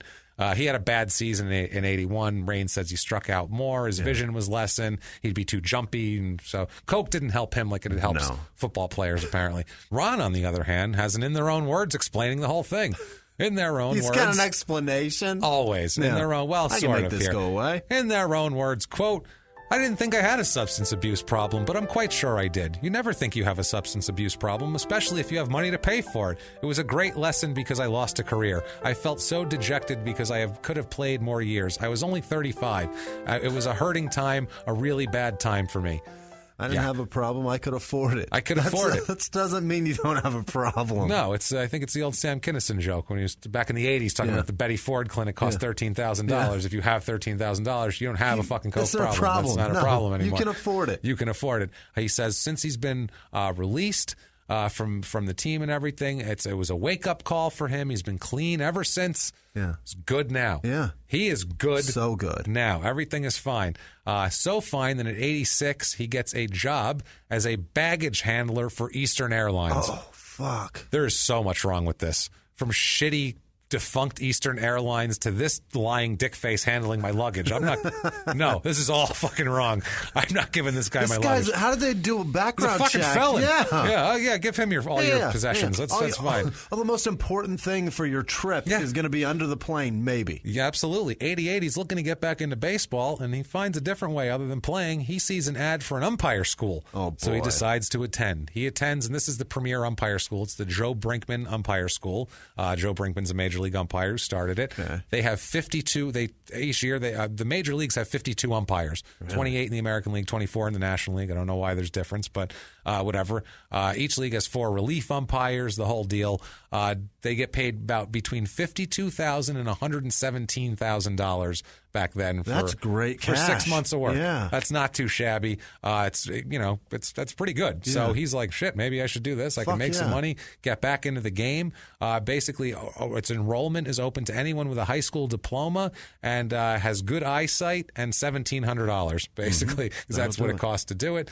It's ran by Joe Brinkman and Harry Wenslett of the National League, and it's 5 weeks every winter, roughly 150 students per thing. So they're just trying to do these, and they put them into the minors after that as umpires. Ron failed to achieve the necessary grade needed to earn a minor league umpiring assignment, so he gave up on umpiring. He washed out of umpiring. Fuck it, I can't even umpire. Yeah. You don't even have to be fast to umpire, but he couldn't do it. So he gets out of that. 1989, he joins the Senior Professional Baseball Organization. Ouch. Yeah, he plays for the St. Petersburg Pelicans and the Bradenton Explorers. At what age? 39 or some shit? He is at this point, he's 41. 41.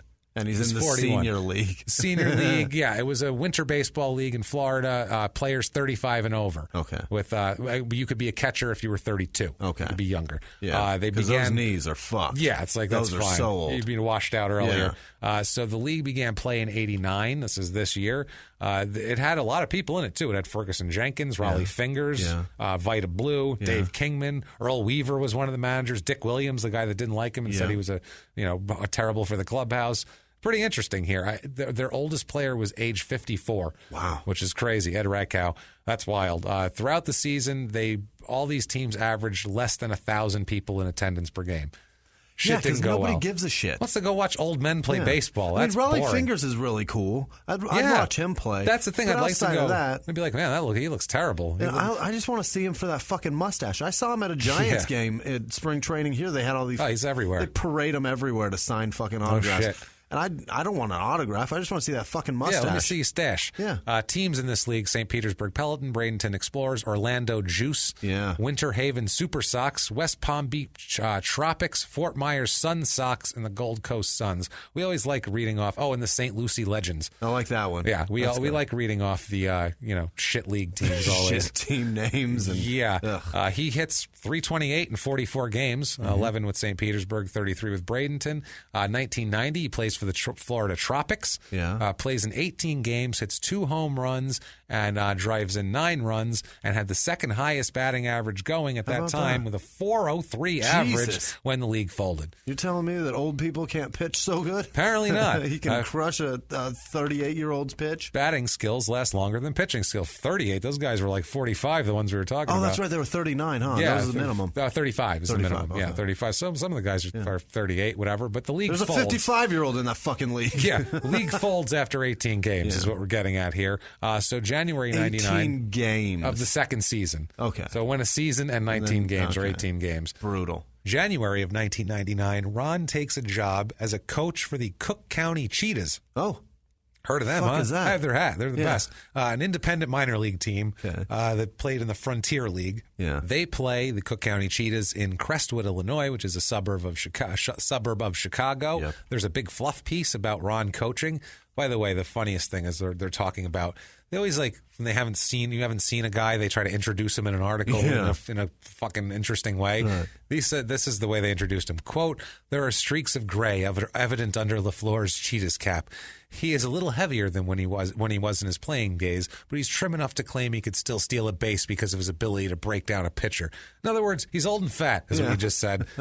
But, could have said something much more interesting like, this fucking guy used to be in prison. Can you believe that shit? Can you believe that shit? Jesus Christ. He says that he is focusing on getting the next great stolen base king all the way to the show. That's what he's focusing on. This is an independent league. It's not affiliated with anybody. These kids are going nowhere for the most part.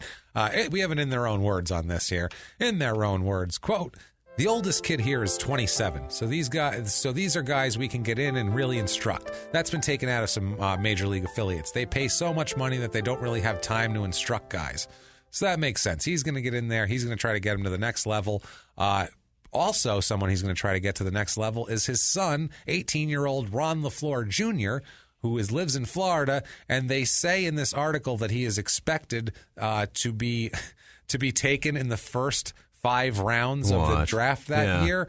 I looked up everything. He is not taken in the first 5 rounds, and I saw no evidence of him playing any baseball anywhere ever. This kid professionally, he might have, but it's not out there. The going of the team said, "I have a contract all drawn up for him. We would love to have Ron LeFlore Jr. I think he's going to be offered a little more money than we can afford, though, because he's going to get drafted." They're saying.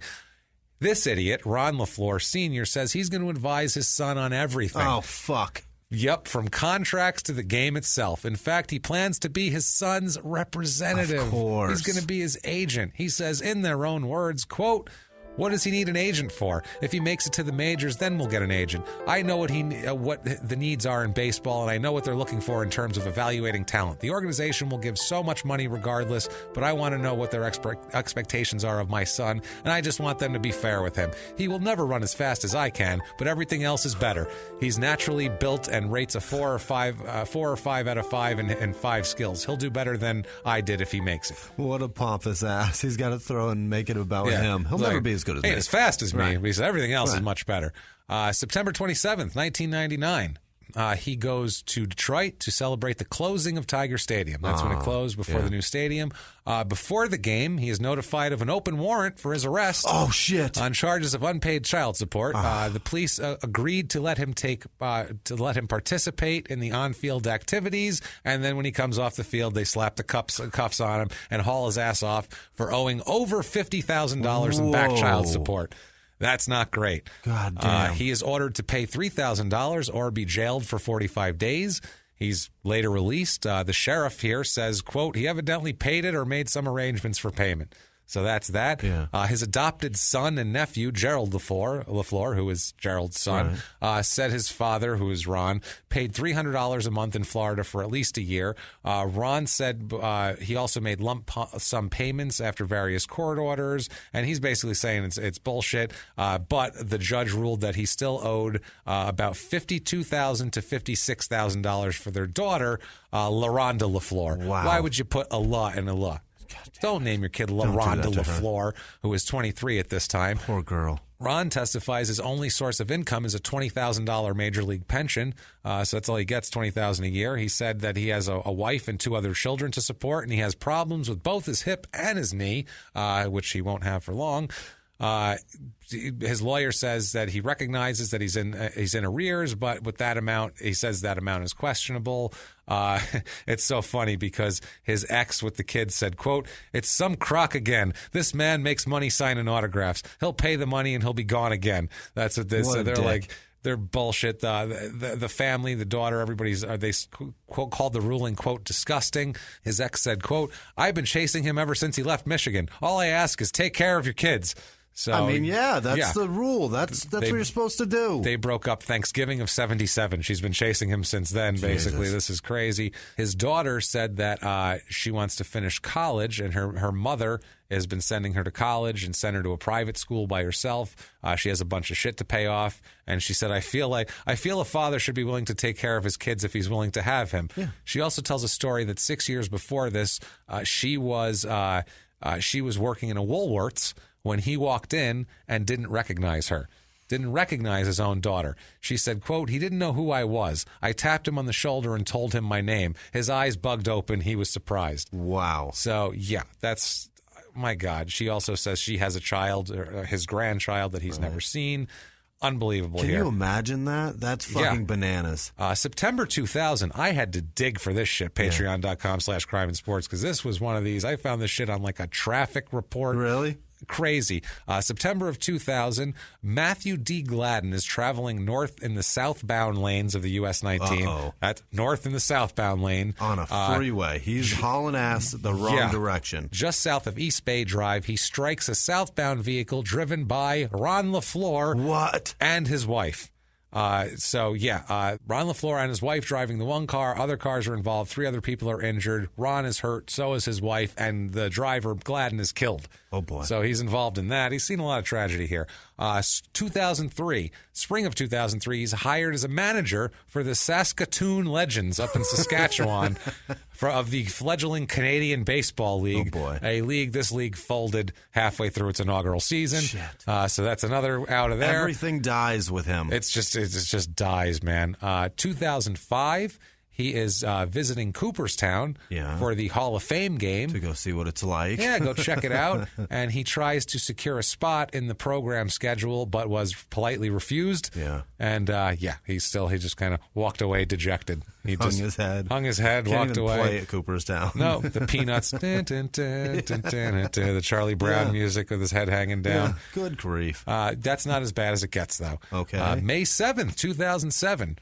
Ron is signing autographs at the Gibraltar Trade Center in Mount Clemens. Yeah. He is signing autographs for $4 each. Ouch. With former Detroit Tiger pitcher Mickey Lolich. Yeah. When police enter the facility and take him into custody in the middle of an autograph signing. He's arrested while signing autographs. Apparently, his ex saw that he was going to be there and called the cops and told them, hey, if you owe shitloads of child support, maybe don't advertise wherever you're going to be. That's you're making money. I'll be here making money if you want to come cuff me and drag me away. Money that I'm not going to pay taxes for probably too, so you can check into that also. Or give to my fucking daughter. Yeah, he's 58 years old at this point. He's taken in by deputies to the Macomb County Sheriff's Department. He owes about $48,000 in child support right now. LeFlore's bond was set at $17,009 for some reason. Wasn't clear whether they lost money because he got taken away. Like, did he not get paid for this now? The general manager running the card show wouldn't comment on this. Right. He will comment, though. Ron will, about this whole thing. He says, in their own words, quote, Talk to people. I'm a good guy. I really am. I've had problems, but I haven't robbed anyone or killed anyone. What? I feel like I've been blackballed, and it's not fair. You give your life to baseball, and when you need help, baseball doesn't give back. I need help. No shit. I didn't rob anybody. I haven't. You, sir? You went to prison for it, you fucking idiot. Pardon me, sir. Do you remember that little stint you had in some place called prison? Where a gangster... Unbelievable. Where a gangster hooked you up with another gangster who put you in contact with a drunken manager who put you on a path to fame, riches, cocaine, and complete fuckery. Great. How about that other thing when you were 11 when you fucking took a popsicle stick and gum and stole $1,500? You robbed. Yeah. Brother's dead. Could have helped his fucking brother who got killed by drug dealers. Teams have been fucked out of money. Everything. You pimped girls when you were 15. You were stealing from them. Stealing from them. His poor daughter has a kid that she's never even seen and doesn't even recognize her. I feel bad for all these people, Jimmy. I do. I really do. But not nearly as bad as I feel for Ron LeFlore. This is a weird... It says capital letters, SUPV. Is that like supervisor? Mm-hmm. At TWC. Is that the Weather Channel? I don't know. It's in Los Angeles. Greater Los Angeles area. It's in staffing and recruiting. I don't know if that's the Weather Channel. Or if it's a fucking janitor service. Maybe. Let's just assume he's a recruiting meteorologist. Let's just say that. Yeah. But I feel bad for him because he's the only other Ron LeFlore there is besides his kid. Jesus. I hope it's his kid at least, maybe. 2008... they're talking about him. He spends most of his waking hours. It's an article sitting with his wife, Emily. How he keeps finding wives, I don't understand. The only other LeFlore I've ever heard of, I think, was in Anchorman, and he was the bad anchor guy. You'd imagine LeFlore? I don't know. You'd imagine half the guys on every hockey team would be last name LeFlore. You know what I mean? His wife, Emily, they hang out in their St. Petersburg townhouse. And they quote, this is great, great line. It just says, now spends most of his waking hours sitting with his wife, Emily, inside their St. Petersburg, Florida townhouse, quote, wondering how it all turned out this way. How is it I've come to arrive here? All day long, that's all he asks himself. How is it? He says the couple lives check to check. That's amazing. It's insane. They live paycheck to paycheck on Ron's monthly pension payments. Welcome to the club, fuckface. Yeah, no shit, right? I wish I could live paycheck to paycheck. I live fucking day to day, so Wasn't I he love making that. $2,000 a month, or was it $20,000 a month? $20,000 a year. Plus his card Yeesh, shows. $2,000 a I mean. month. But the problem is here, and this I can sympathize with, not the hip replacement, but the lack of health insurance. Yeesh. He says he's needed a hip replacement for years, but the cost is too high. He says, quote, I no longer have health insurance, got too expensive for me to handle. Yeah. 2009, he has a hip replacement. What? He has a hip replacement funded in part by Major League Baseball Alumni Association, which has 90% of their funding at the time from a huge gift from George Steinbrenner. Oh, thanks, you can George. Hate George all you want, but if there's a player who's fucked up, George is going to slip that motherfucker $500,000 and tell him don't worry about it. He's going to take care of Darryl Strawberry's tax problem. He's going to take care of all that shit. You bet. He is silver-haired as they come for players. But Wesley in this case, Snipes is wishing he played baseball. He really is. He'd be out of jail by now. But in this, I think he's out. I meant out of jail quickly. But this here, a nice thing to do, I would say, for a guy who needs a hip replacement. Summer 2011. LeFlore is living in St. Petersburg. He loses his right leg below the knee. Oh, no. And it looks bad, man. To arterial vascular disease. Apparently, he smoked like 3 packs a day since he was 11 years old. Of course. So that's not great. Heroin is the least of his worries. He said he started having problems walking on his right leg, and it started swelling up, and his toes started turning dark color. He said he had trouble getting his shoe on, so he would soak his foot in warm water, and he started just wearing sandals all the time. And he said, I was an athlete for so long, you build up a tolerance for pain, so you just let it go. He wore sandals and made us look at that shit? His what dark an toes asshole. And swollen feet. If you have shit feet, put some fucking shoes on them.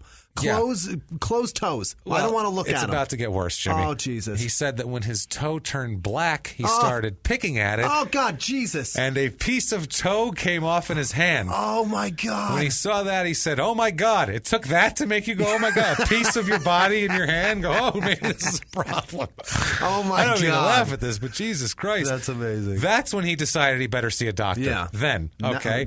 Yeah. He said he went to the same hip guy that he went to in 2009. Guy told him he needs to get to the hospital right away. I guess no blood was getting to his foot, and he said that's when they started amputating. First, they cut off his baby toe and then moved up to the next toe. They were trying to see if they could save the foot. Yeah. Finally, they amputated his knee below his leg below his knee in the third surgery.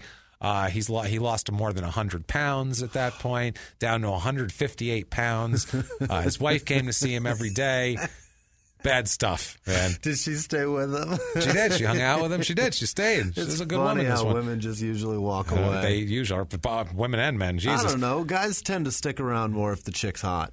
I don't know. Probably not if she's got half a leg. I don't know. Think. There's a girl Guys on are vain Tinder as shit. that lost her fucking arm in a moped accident. Because they probably have some weird fetish for it. That's not because they're being nice people. They probably had some weird stump fetish. She's like the number one applied to. Applied to? I don't know. Stump Swiped fetish. right? People have weird shit going on. They're like, she could stump me it's here. A really creepy stump. Creepy shit, dude. Yeah. Well, if you have an amputee, I'm sorry about that. I'm sure hers is you have enough really problems, scary. but he's got a problem here. Yeah. So his wife says she almost lost him twice. Yeah. He said he was happy because he's like, he's at least he's alive. He gets himself back up to 195 pounds. He said, you never think it's going to happen to you. Yeah. He says, in their own words, quote, sometimes I want to jump up and take off, but I can't do that anymore. I've got to worry about my balance all the time. I've got to watch where I walk. I can't look off because I've got no feeling in my leg. I've got to be careful where I step. He wears a prosthetic to walk. So at least he's got that. He's not wheelchair bound. Can't play the hokey pokey anymore. No, God, no. Can't turn himself around. Can't do shit. He can spin himself around if he just puts one leg on. So good. 2013 in July, he was a guest of honor at the Clinton Lumberjacks game. It's the same team, that's just different name now that he played his first minor league for. They're in the Midwest League. They wore their Clinton Pilot 73 throwback jerseys for when he played there because it's honoring like him and Jim Leland, who was only 28 at the time and the manager. 2014, he's living in Florida. He returns to Michigan on for the they have something called Tiger Fridays. It's a West Michigan Whitecaps baseball. He threw out the first pitch and signed autographs. Luckily, he didn't get arrested while he was doing it. That's good. So there's that. Also, how many times during those games that they honored him did somebody say, "Come on, leg it out! Come on, hustle, dig it out, dig it, leg it out!" Jesus, you deserved a nut kick for that one. He's had enough really legs up, is all I'm saying. This is karma. Leg up on a couple of things. So Saturday, February 18th, 2017, this year, he's at the Ted Williams Museum and Hitters Hall of Fame. They're inducting Pete Rose and a few other guys into that. He is confirmed for the free autograph session with Pete Rose, Tony Perez, Al Kaline. They're probably paying him. Al Kaline, Tony Olivia, Louis Tiant, Denny McClain, who we've covered. That's He's cool. Another one of our buddies. I think we probably mentioned this event in that. Probably. Actually, no, we did this before this happened. Okay. Wow, that's amazing. We did it last year before that happened. This event hadn't even happened yet. He was like Update about 30. Denny McClain, by the way. Denny McClain on February 18, 2017. He's selling autographs. Signed autographs. Free autographs. With this guy. All these people, including Ron LeFlore and the ladies from the Rockford Peaches. How about from that? League of Their Own. I'd be so excited to it. go meet the Rockford Peach ladies. And Pete Rose, actually, and Louis Tiant. And Denny McClain, because he's a fucking mess. He's a piece of shit. So let's just have an in their own words on the whole sordid tale, shall we? In their own words, quote, I had no support from anybody. I don't know if they were afraid because I was an ex-inmate, but no one ever went out of their way to really help me. And I needed somebody. I really did. I really needed some help and some guidance considering where I came from, and I didn't get it. Just think if I had played baseball as a kid instead of running the streets. Just think if I had improved my baseball skills instead of going to prison. How good could I have been? Who knows? If I had gotten that guidance that I needed, if I had known what was going on in society, I could have had some Hall of Fame stats. That's a guy saying he blames dad. That's a guy saying, yeah, I fucked up. Where was my fucking dad? Well, also baseball, he's saying, because he said, I don't know if they were afraid because I was an ex-inmate, nobody wanted to help him, but they got you out of a 5 to 15 year jail sentence. You got as much help as possible. You got $1 million fucking contract. Got money. I mean, I get that they were also, you were on drugs and everybody's looking the other way so they can get paid because of you. Yeah, silver-haired middle-aged white men. Right. That shit happens. Everybody made money and it sucks. It's and that's also life. called common fucking sense. And that's called the business of sports, as we found in 82 episodes now, or 81 episodes now.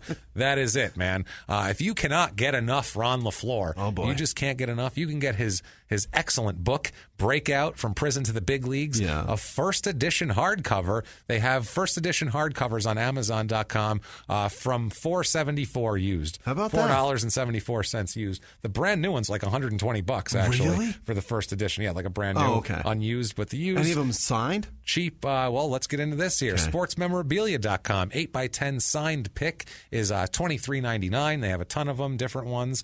They have an 1980 Topps card with his real date of birth, $26.99. They have a Ron LeFlore signed baseball for $44.99. And on eBay, if you want to get one cheaper, they have an 8x10 signed pick, which is only $4.95 plus $3.99 shipping.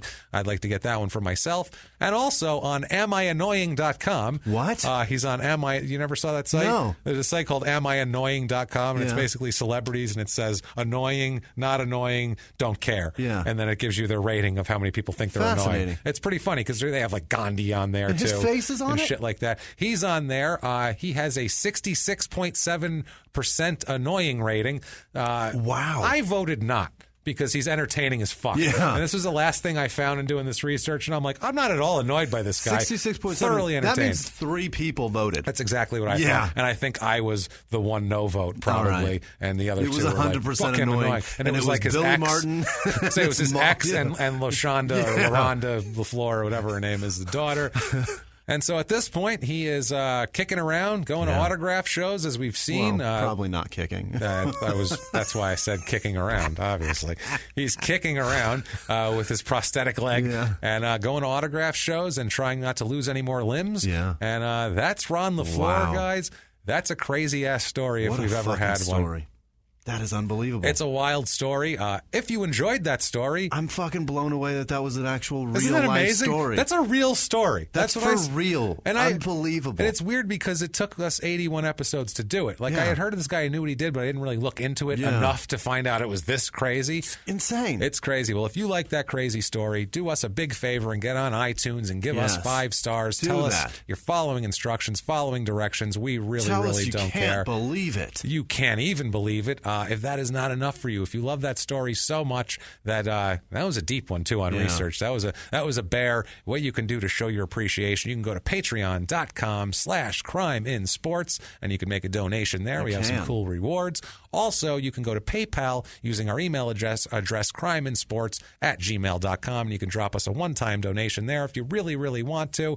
But if not, just tell your friends about the show. Do whatever you want. People. Jimmy has some fine people who are so wonderful to us and did do the Patreon and the PayPal. And here are our friends here that have been so great to us this week. Thank you guys Jimmy. so much. It was an amazing week. From Candace Smutpunks to Ashley Steffibs or Stevens. I think it's Stevens because the B and the N are too close together for that not to be a fucking typo. Stevens or Steffibs. It could be Steffibs. Who knows? We'll try. Dan, who donates pretty frequently and doesn't want his name used except for Dan. Thank you, Dan, very, very much. Goddamn Dan. Claire Johns or Claire Jeans. I'm not sure which. Donna Getson, Ricky Tingle, Nikki.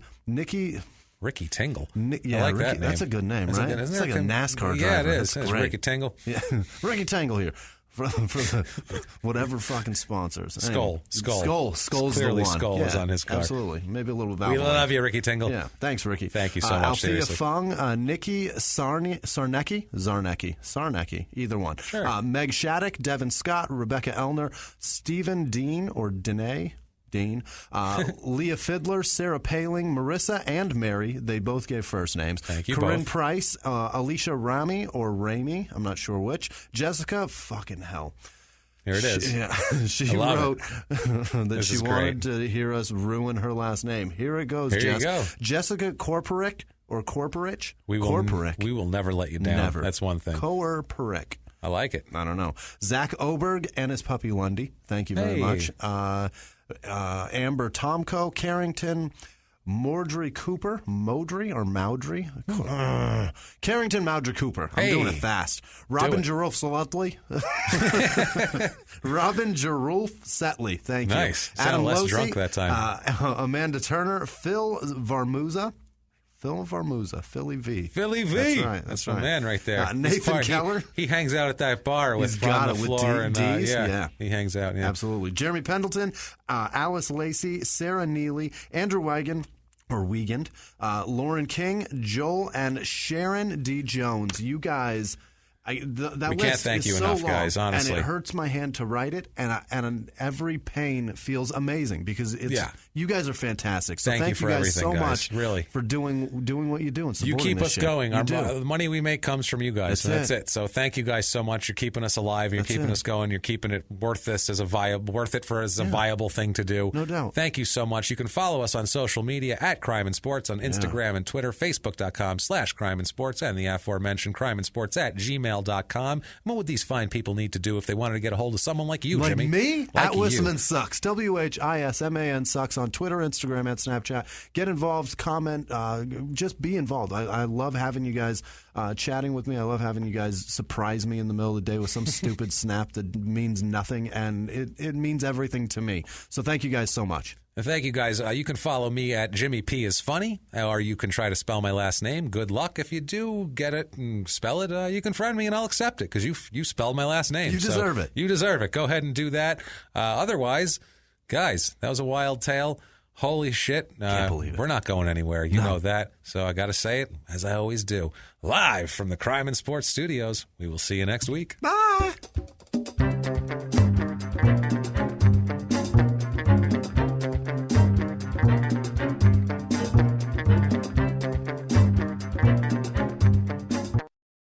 If you like Crime and Sports, you can listen early and ad-free now by joining Wondery Plus in the Wondery app or on Apple Podcasts. Prime members can listen early and ad-free on Amazon Music. Before you go, tell us about yourself by filling out a short survey at Wondery.com/survey. In the 1980s, a rosé swept the country. Hey, Mike, I really like this White Zinfandel. Well, good. Now put it down. I'm going to try another one. White Zin became America's top-selling wine. But most don't know that this sweet drink has a sour history. What began in 1986 with counterfeit bottles, a big fraud, a multi-million-dollar fraud, sent investigators chasing one of the most powerful families in the business, the Licciardis. But the closer the feds got to them, the more dangerous things became. It's a story of deceit. At the time, I was paranoid. Threats. You touch my kids, I will kill you. And murder. With a .22 caliber bullet to the head. What started with a scheme to mislabel wine spilled into a blood-soaked battle for succession. Welcome to Bloodvines. You can binge listen to Bloodvines exclusively and ad-free on Wondery Plus. Join Wondery Plus in the Wondery app, Apple Podcasts, or Spotify.